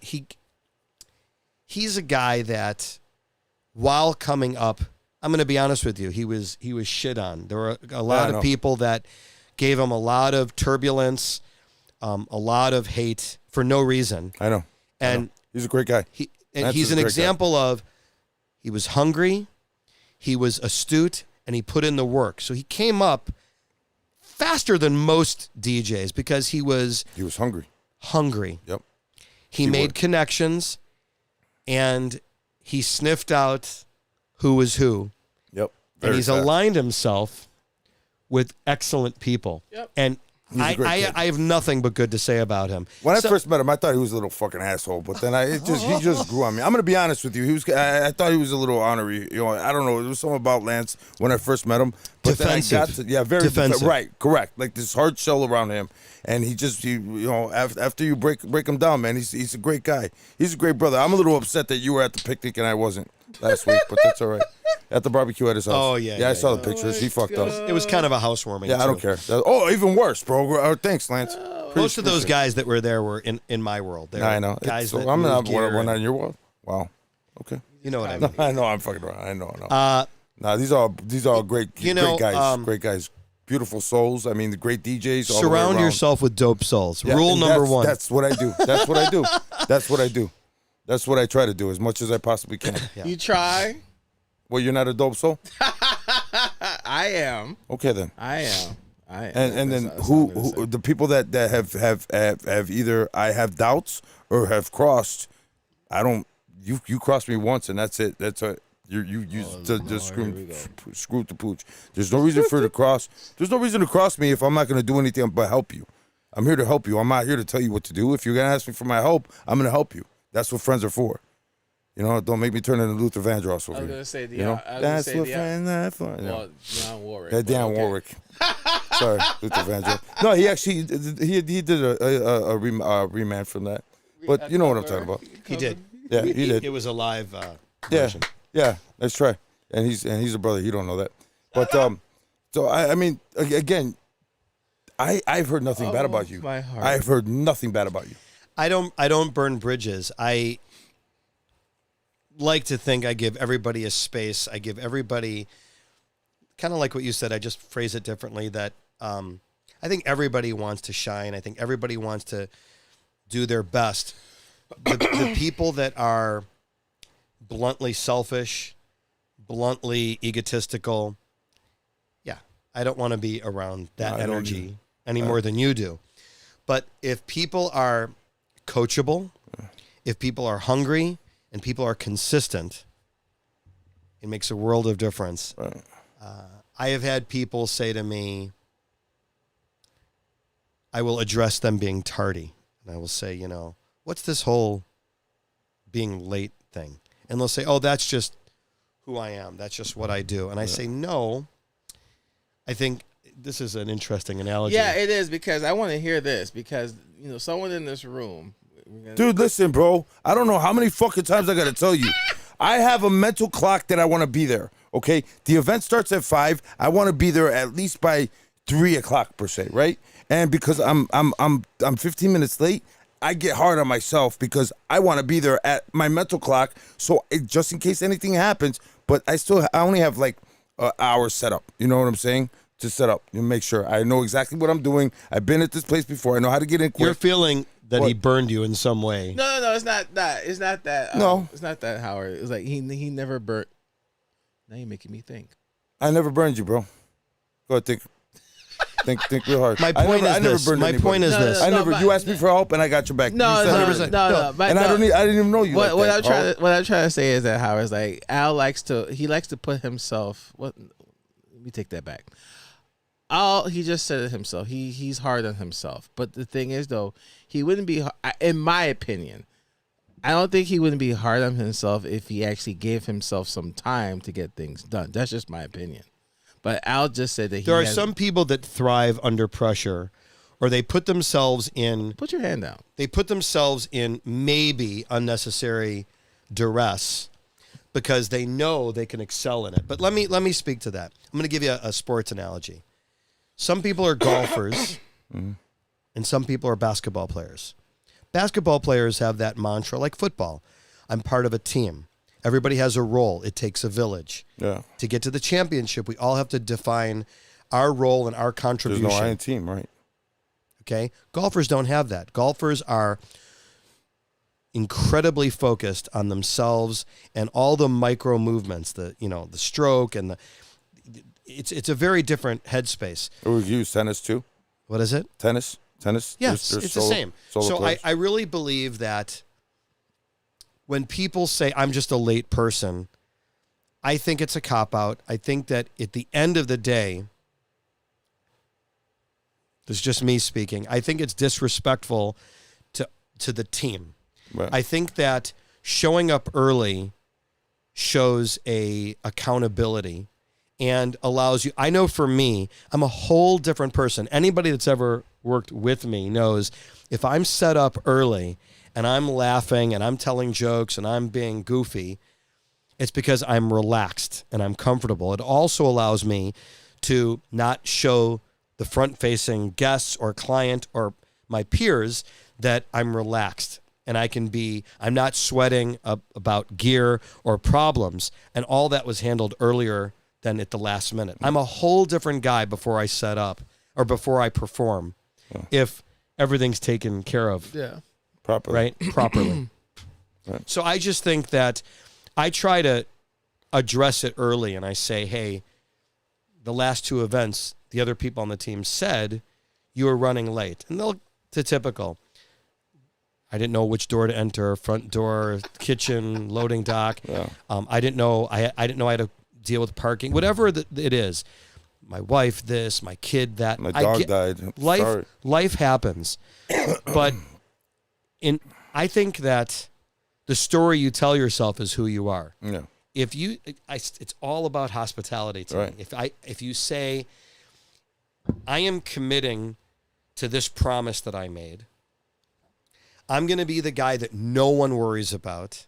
I'm going to be the one that, like when we were kids, the reason you're not friends with those same people anymore is they've disappointed you. They've let you down. Their word wasn't their word. Mm-hmm. So you learn after high school, you stop being with people that don't respect your effort, your energy, your time. Say that one more time. Say it louder and say it towards Alex. Excuse me? He needs to hear this shit. Oh, okay. Tell him exactly what you just said, and explain it to him. Exactly what you just said. Now exactly, because I forgot what I said. No. Well, let's rewind this then. Let's rewind this. Why would we rewind it? Because you can rewind life. You want me to, because Alex wants to be the Care Bear, and Excuse me? Well, why don't you fucking make up with all these fucking people who backstabbed you or did something stupid? I don't need those people that are gonna drag you down in my life. Listen, I don't. If you're gonna be an asset, you're gonna be an asset. If you're gonna be an ass, you're gonna be an ass. You could be an ass somewhere else. This is business. I'm going to tell you what I tell. I think you're making Howard become a therapist here because, in my opinion, the situations that happen with you, we're all pretty much because of business. No, really.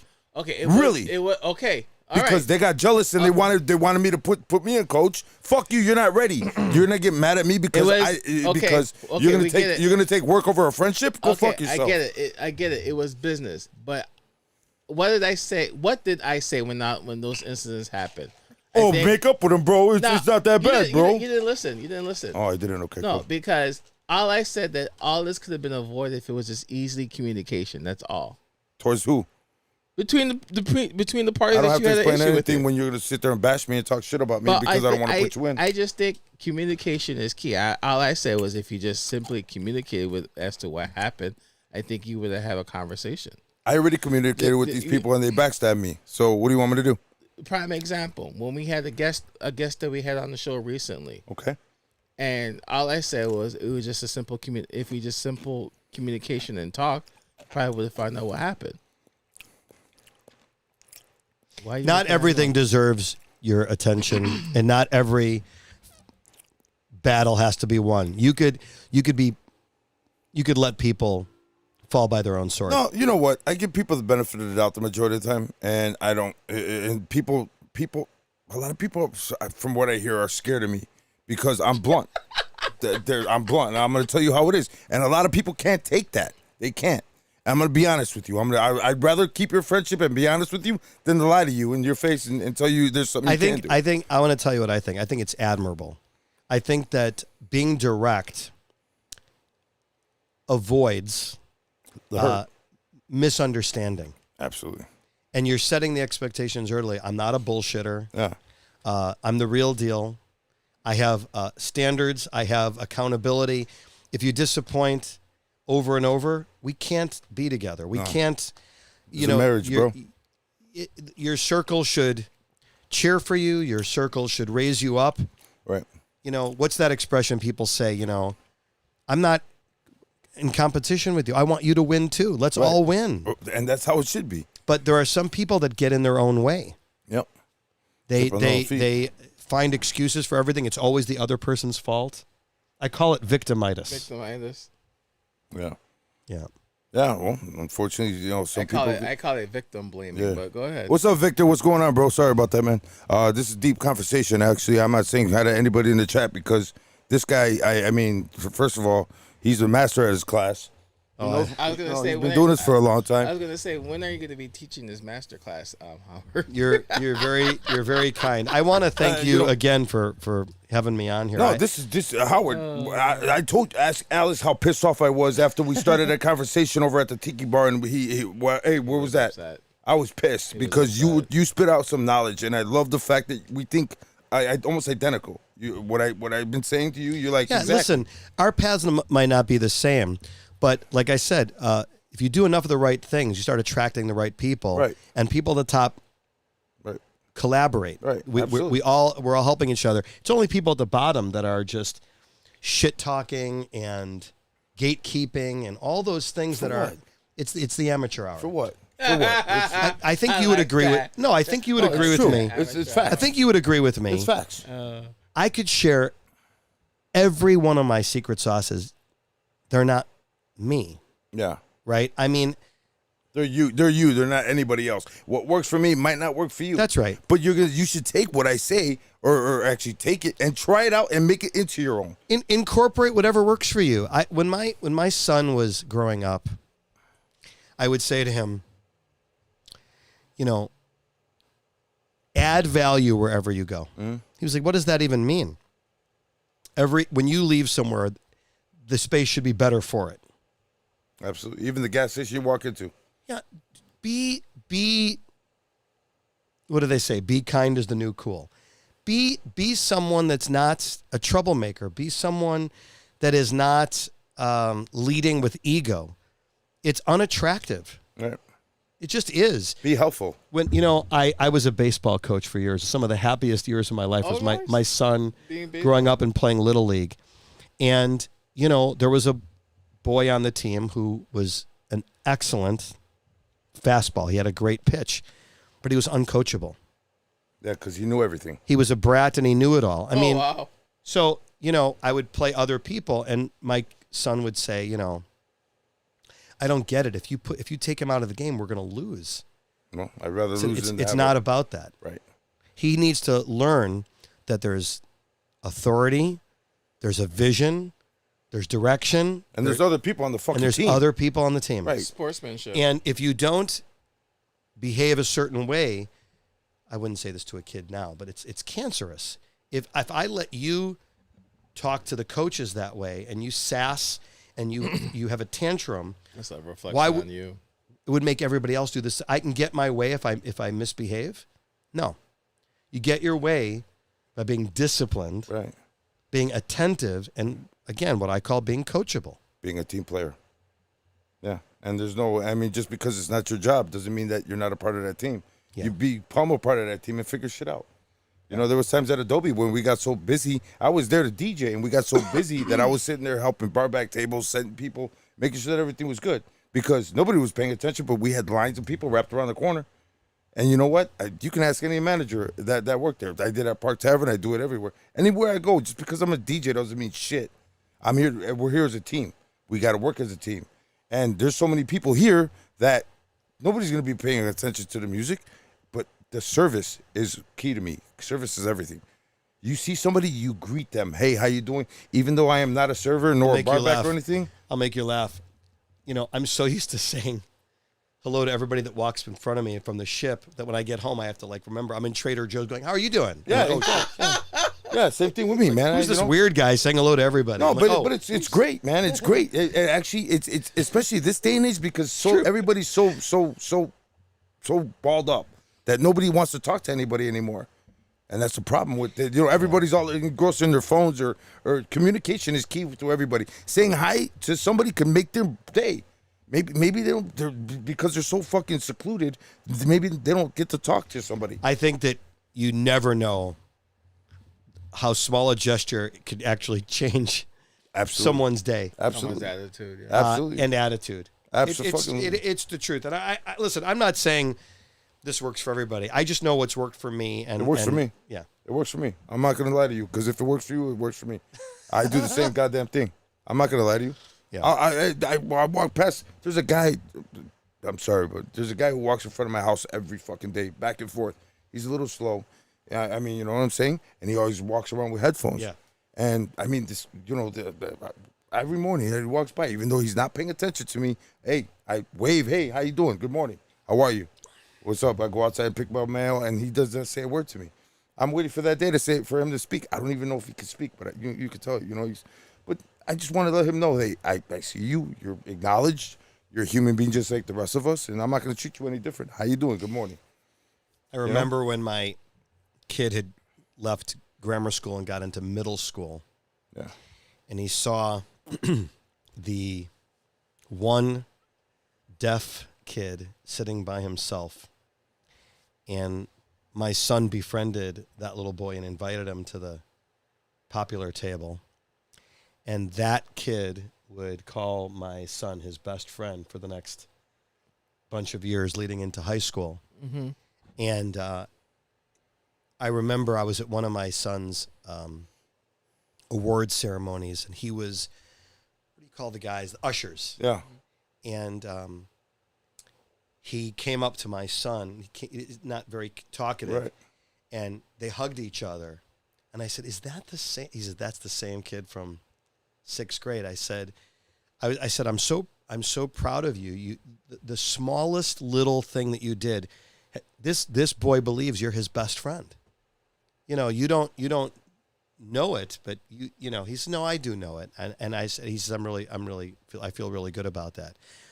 You know, you want your children to make great choices and see them thrive. And when it's right in front of you, it's like the proudest Right, man. feeling. I see my son. My son always, you know, comes home and, hey, you know, Dad, I got into a little bit of a scuffle today because some guy was, you know, bullying this other, you know, this kid that was a little chubby. Do the right thing. You know, something like that. So, you know, my son would jump in the middle and, hey, respect him, man. Just like you wouldn't want that done if that was you, would you?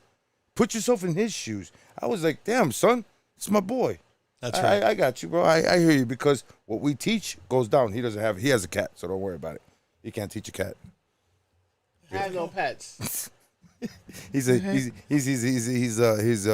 wifeless cat man. Wifeless cat. Wifeless cat man. Lifeless or Wifeless cat man. Wifeless cat man. Yeah, wifeless cat okay. man. All right. I'm a lonely cat person. That's what you say. Man, you know what, dude? Howard, I can't thank you enough for this, bro. I'm gonna be honest with you. I'm gonna be honest. Listen, I love. I feel cleansed. I feel cleansed. Like in church.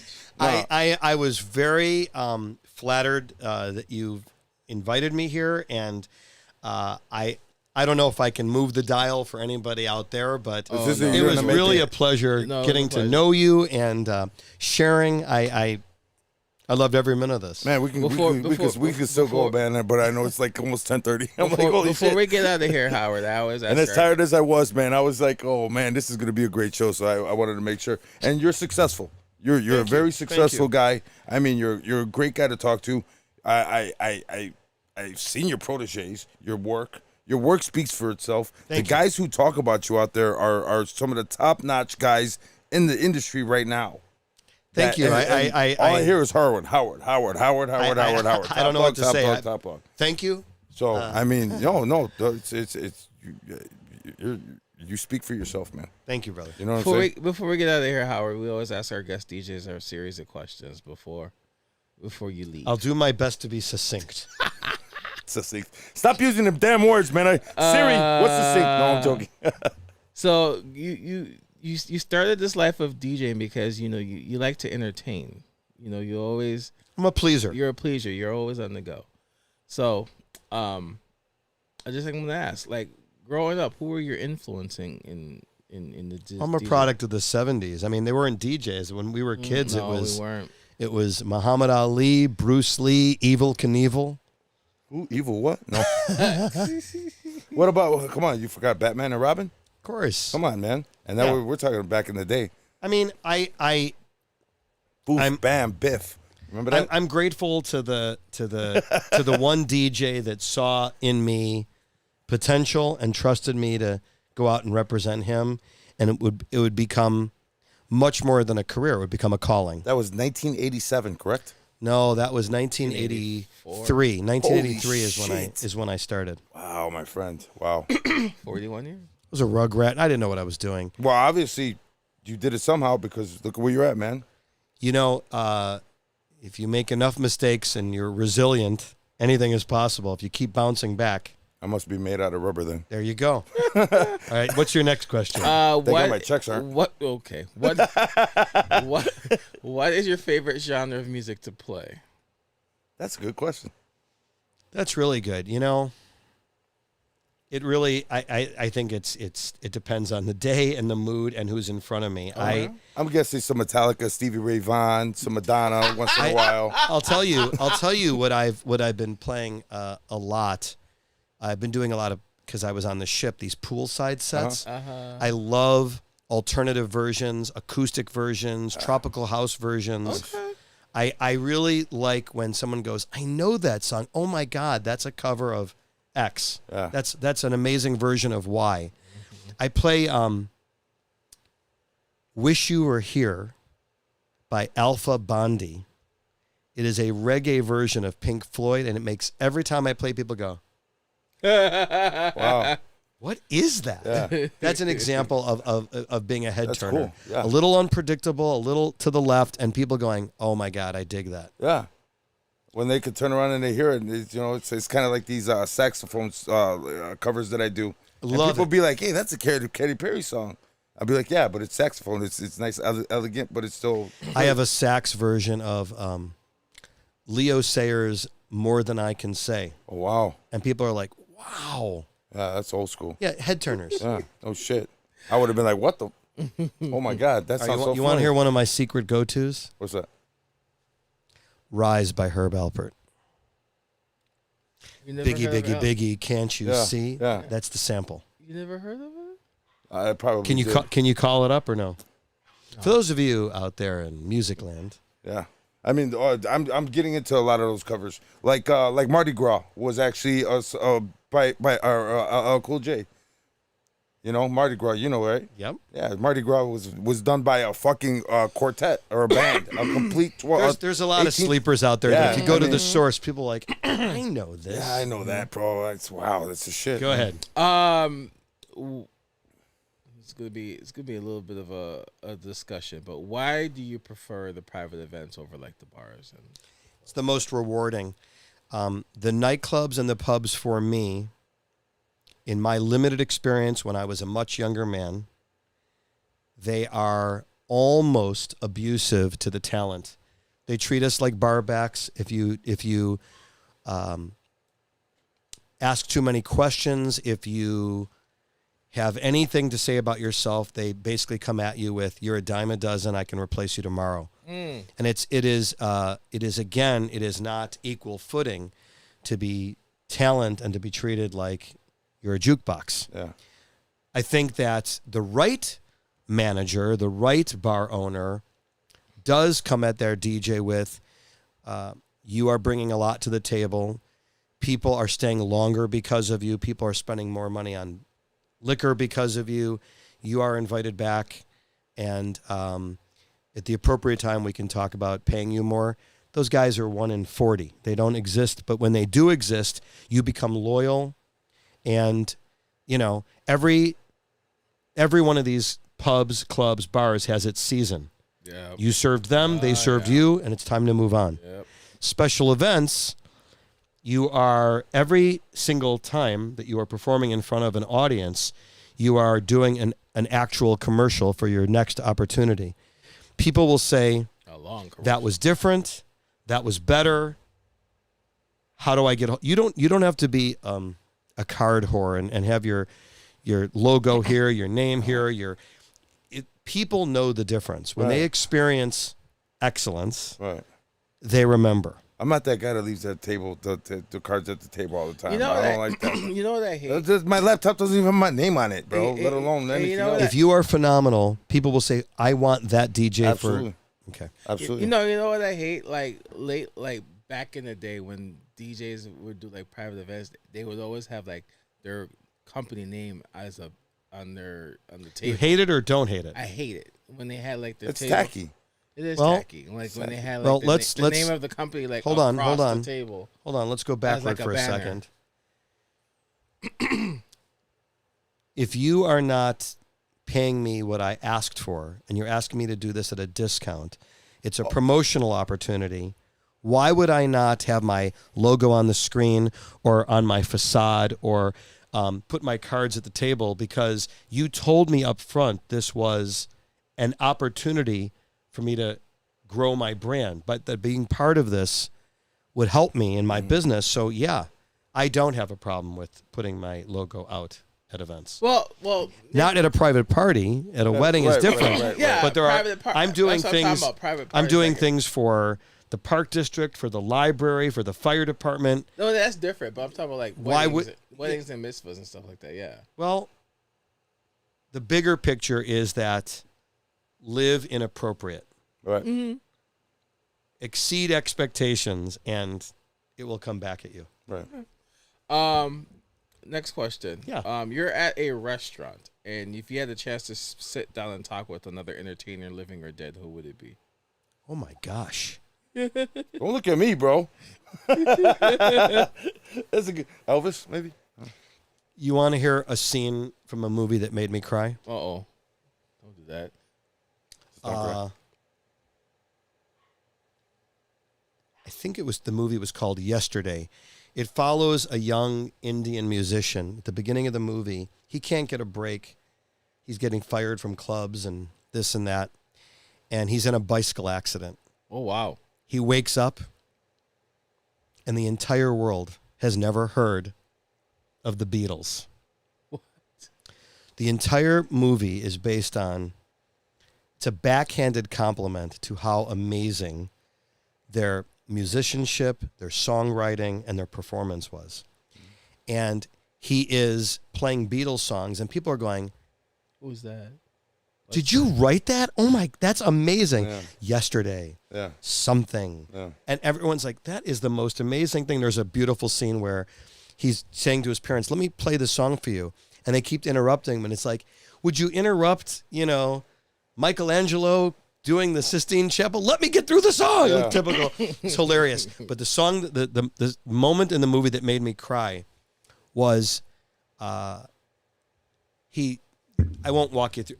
In the 8th inning of the film, he goes somewhere and he knocks on a door, and it's the older version of John Lennon. Oh shit. Because he had not been killed. Wow. He had not been a Beatle. So this is And he was like in an artist colony, and the door opens, and there he is, John Lennon, right in front of him, shit. living, Wow. alive, because that universe didn't happen. There were no Beatles. And John Lennon opens the door, and the guy, the lead actor, says, "It's you. Can I hug you?" And John Lennon's, "Sure." And I lost it because the impact that guy made on music, it's part of the lexicon. You can be in any country and be any age. Your average 9-year-old has heard of the Beatles. Yeah. Remember Right? Beatlemania? Whether you're Armenian or whether you're, Irish, everyone knows who the Beatles are. And I think the Beatles are played in Nigeria too. I was just in Africa. Yeah, how was it? I can contest to it. That's awesome. Africa was amazing, but Yeah. maybe someone like John Lennon just to hear, that musician, like, how did he come up with, Yeah. Can I ask you a question Yeah. off the subject real quick? Yeah. What was the scariest fucking trip you ever had on those boats? Any Titanic type shit? What? Well, we didn't run into any icebergs ever. Okay. I do get seasick if the motion of the ocean Yeah. is too much, and it doesn't happen very often. But have you ever heard the word tender when a ship tenders? No. So sometimes the ship is too big or too deep to get up to the pier. Yeah. So sometimes the bigger vessels, Yeah, they have to stay on. they stay about a mile out where the water is deep, Yeah. and you take what they call a jetty or a speedboat Yeah. to get to the next destination. Yeah. Well, some of those speedboats are, Yeah. way beyond what I can handle. Right. It's not lake. These are oceans. Yeah, of course. Yeah, And you so got swells. Yeah, you got 13-foot swells. I have to brace myself in those things and really try not to get seasick. Okay. So it's not a bad question. It's legitimate because some people would say, I would never go on a cruise because I don't want to get seasick. These are floating zip codes. These are not. Yeah, they're huge. They're built in such a way. It's unbelievable how much they can sustain with heavy waters, etc. But no, I've never had anything dangerous. Although hurricane ships do reroute right now. Yeah. They can no longer go through the Suez Canal because there are Somali pirates. Yeah, I heard so about that. the reason I went around Africa and not through the Suez Canal was for this reason. They literally had to reroute the entire. They've been knocking. There's things like that happen, but They tried to take a Navy ship from when I was watching TV not too long ago. I was like, what the hell? I have never These guys been are- in harm's way in my limited experience. Right. Well, I mean, you watch those. I can't believe it. And you see that ship with the piano, the whole grand piano getting splashed back and forth, and you see the pool water just getting splashed all over the place. I'm like, damn, I would not want to be on that ship. Yeah, I'm not saying it doesn't happen. I just haven't experienced that person. Now, do you have to bring your own equipment on those boats? If I want, I can bring my own controller. Okay. I have learned to bring 2 laptops and 2 hard drives because I on one of my early assignments I was outdoors and the wind knocked my stuff down, and losing a laptop is crushing. Yes. And especially in the middle of the ocean. Yeah, so I had to have a laptop that I had to. All of a sudden, I needed to, download not Serato but the plugin, to talk to. There's nuances to this, but it's like anything else.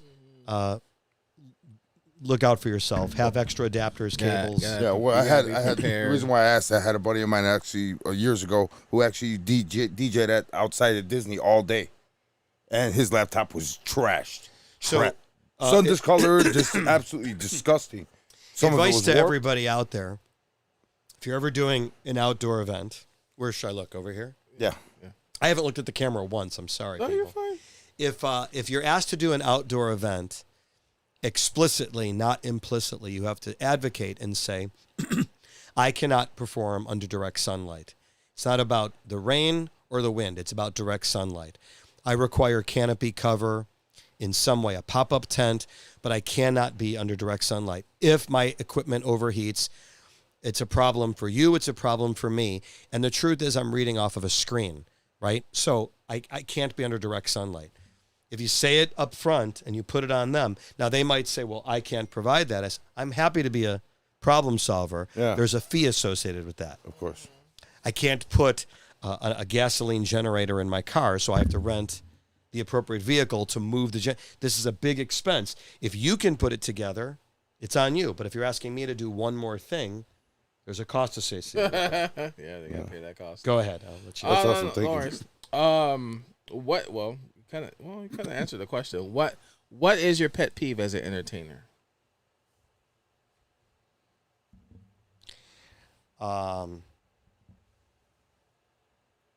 Unnecessary behavior. Whether it's a rude guest or a sad venue manager or a teammate that is passing the buck or immature.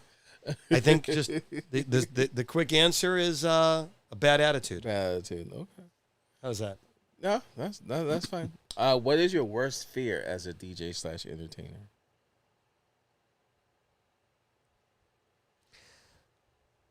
You looked at me. No, disappointing Client.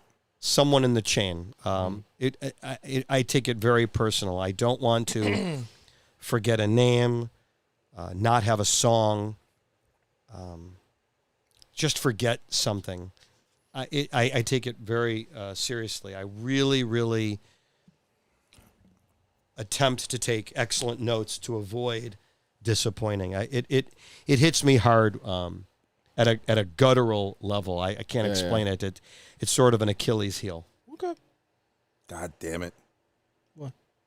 That's why. You remember, Cal, calm down, chill out, relax. No, I can't because it's something so minuscule. No, it's not. Not to me, it's not. Not to me. Not to me, it's not. I'm the same fucking way. Yeah. Not to me. When I tell you I'm going to do something, I'm going to do it. Whether it's late or I might be late in my mind, but it's done on time. I'm hard on myself for certain reasons, so I can correct. Like Howard said, I guess you work well under pressure, or you work well under. I do, but when I tell you I'm going to do something, I always like do it, and second it pisses me off if I don't hit that deadline, or if it's not 100% what I want it to be. In my head, the client might love it, but it's not correct in my head, and I get down on myself. Same thing. Yeah, no one wants to work harder. We want to work smarter. Of course. A couple questions, Howard. A couple more questions, I should say, Howard. Who would you like to see on the Industry DJs podcast in the future? We're bringing Howard back. I don't give a fuck what anybody says. You know, there's awesome. quite a few people outside of Chicagoland that if you brought them in digitally, you know, there are some wonderful in the summertime. Yes, there are some wonderful sharers out there, people that don't hold back and they're willing to tell their story. Yeah, I think that there's a lot of people that I respect out there, from an Alan Berg, Wow. Okay. Yeah. to a Mike Walter, to a Bill Herman, Bill Herman. Okay. How about that Brian guy? Buenasasi. How about that guy, DJ Mars? I want to tell you, Mars. I love Mars. Man. Mars is thoughtful, contemplative, intentional. He is all those things. He's wildly talented. Yeah, he's just. But he really is. He's a thought leader. He's very smart, and he walks the walk. Yeah. So and he talks the talk too. Yeah, he can back it up. might be controversial because, like you, there's no filter. Yeah. He says it unapologetically. Yeah. I respect that. His work ethic is second to none. He's got a lot of excellent qualities. Yeah. And what does it say? Another peer who's been doing this forever. Yeah. That says it all. And he's trained a lot of big names too. A good dude. Yeah, no, he is. There's two people at the show that actually came up to me and apologized, which was you and Mars, because you two, I've been dying to get on this show for this reason, and Mars is the same way. He's just been busy. I get it.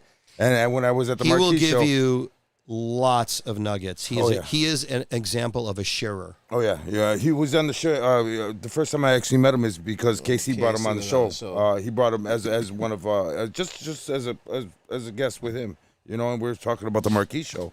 I never met. I will be the MC on stage for this year's Marquee show. Yeah, that's awesome. I'm so excited for you, bro. That is right. And looking forward to it. You're an amazing MC.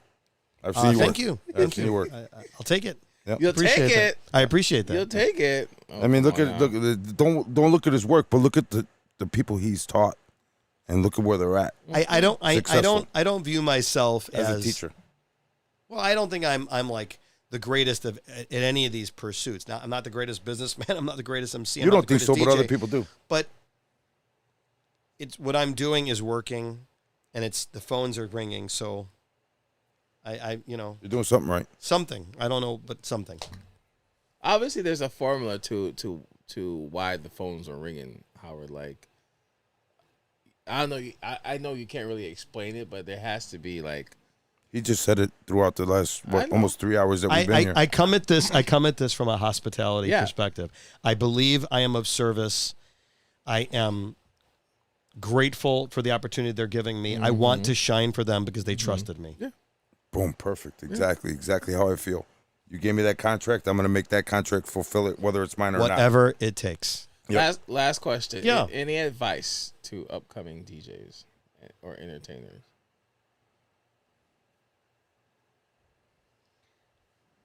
Well, be coachable,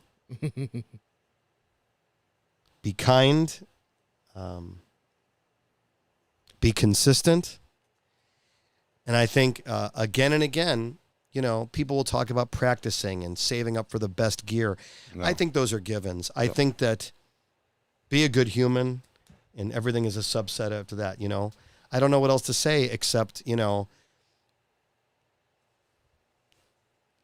be around people that cheer you on, elevate you, and inspire you, and watch how everything comes together.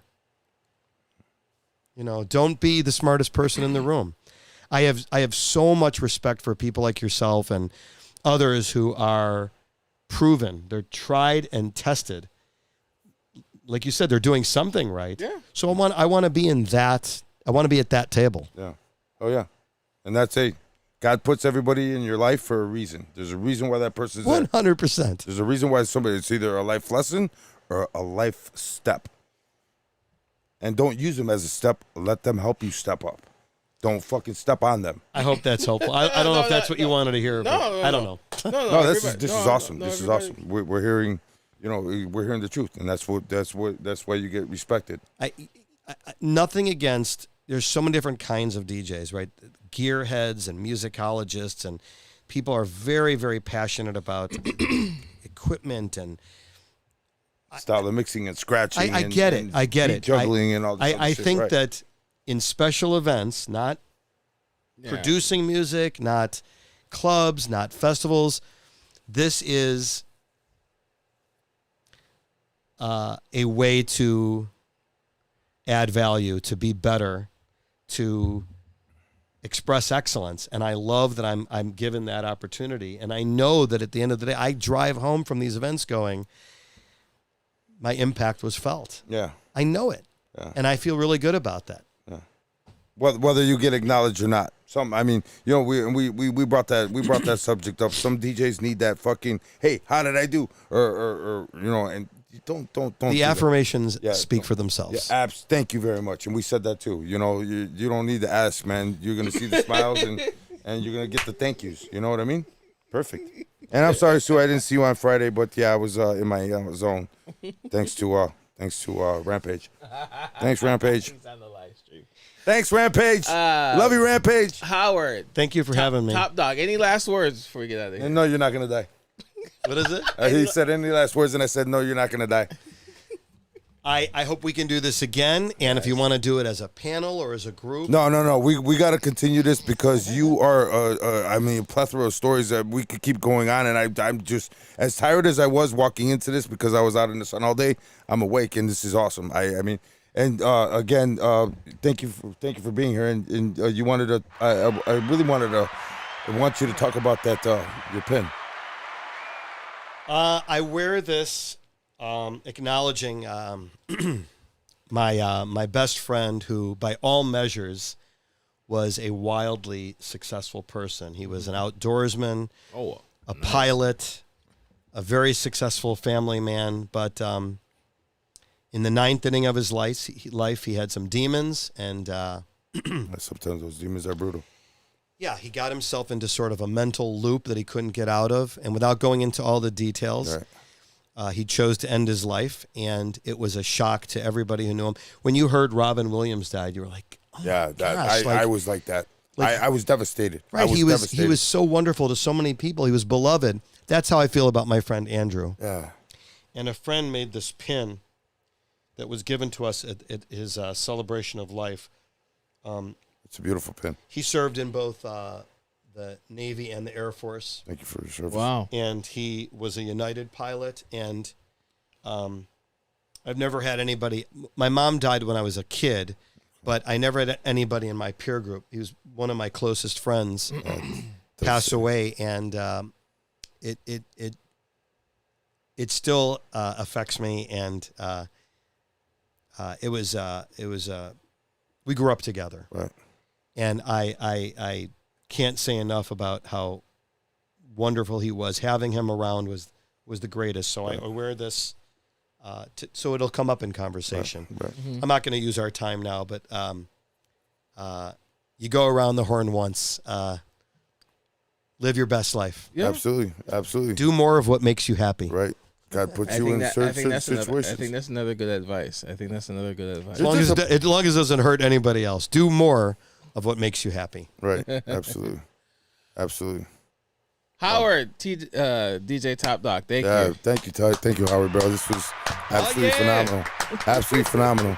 And Thank again, shouts out to Dominator and the family, and our condolences, and you know, and wow, I can't even wrap my head around it. But you know, hey, as we say, take care of your next of kin, man. You're my next of kin. We got to look out for each other, man. You know what I'm saying? Because tomorrow's never promised for any of us. Yes, sir. Thank you again for having me. Thank you. Top Dog, thank you. I almost said Tom Dog. Top Dog. You know what, Top Dog? I can't call you Top Dog. I got to call you Mr. Wallach. Mr. Wallach. Bro, My dad was Mr. Wallach. Yeah, I know, but every time I see you, what's up, Mr. Wallach? Stop it. I don't know. You're that much respected that I have to call you. It's like, you know. You're it's like very generous. So it's like, you know, you're that big on the totem pole, man, you know. You know, you're that high on the totem pole, man. It's Mr. Wallach, you know. So I don't know how to pronounce your last name so perfectly. You did good. You did good. Pronounced it right. Thank you so much. Thank you, Howard. I appreciate that. We're family, brother. You know that. I got your back. Whatever you need. Absolutely. Again, thank you guys for tuning into another episode here of the Industry DJs podcast. You can check us out every single Monday. Facebook at the Industry DJs, also on YouTube and Twitch at the Industry DJs. Follow us on Instagram and on Facebook at the Industry DJs. Also listen to our podcast on their favorite streaming platforms: Apple, Google Podcasts, Amazon Music, Stitcher, and the Anchor app. I'm losing my voice. Next Monday, we're gonna have Carlos from the Flavor Podcast Network. All day. He's gonna be joining us next Monday, so tune in to that. And then the following Monday after that, DJ Vialgo, DJ V, stop it. You can't even say that. DJ V will be joining us. It was as funny, well. man. It was funny at the Marquis show. Were you DJ Vialgo? You're the. Oh my God. Yes. Fucking yes. Walt Disney. I call him Walt Disney. You know Walt Disney. Walt I call him Walt Dizzle. Disney. But Walt Disney fucking almost shit himself when he saw it. Are you Vialgo? Yeah, bro. I'm Vialgo. Holy shit! You don't remember I used to play all your shit back in the day? Cause it's a long story, but yeah. It's a celebrity, living legend. Straight up, shout out to V on that one. And don't forget, ladies and gentlemen, to the DJs out there, the Marquis show is next month. We got Mr. Howard Next Wallach. month. It's this month. It's this. We're in June. Oh shit, that's right. That's the second. It's only the second. Calm down, bro. It's a lot of stuff in my head. It's this June. Yeah, June 23rd through the 26th. Yes, definitely. And if you saw the knowledge that this guy just spit, so you don't even want to. He'll be there in the Howard flesh. will be hosting it. Yes. It is at the Westin Chicago O'Hare Oh, again. they switched it. Oh yeah, that's right. They They switched switched it. it. That's right. Good Yeah, job. from, Thanks, Casey. Yeah, from the 23rd, Monday, June 23rd through the 26th. So make sure you check get your out tickets. Howard. Definitely. Get your tickets. If you haven't done so, visit themarquisshow.com. And if you want to know more about Howard, visit his website, azentertainment.com. Thank you so much. And he's like an open book, A to Z. I got a new one. Got him. Hello. I like it. It works. To the words of Peter Rabo, support your local DJs. To the words of I'll do it like this. Stay vigilant. Stay safe.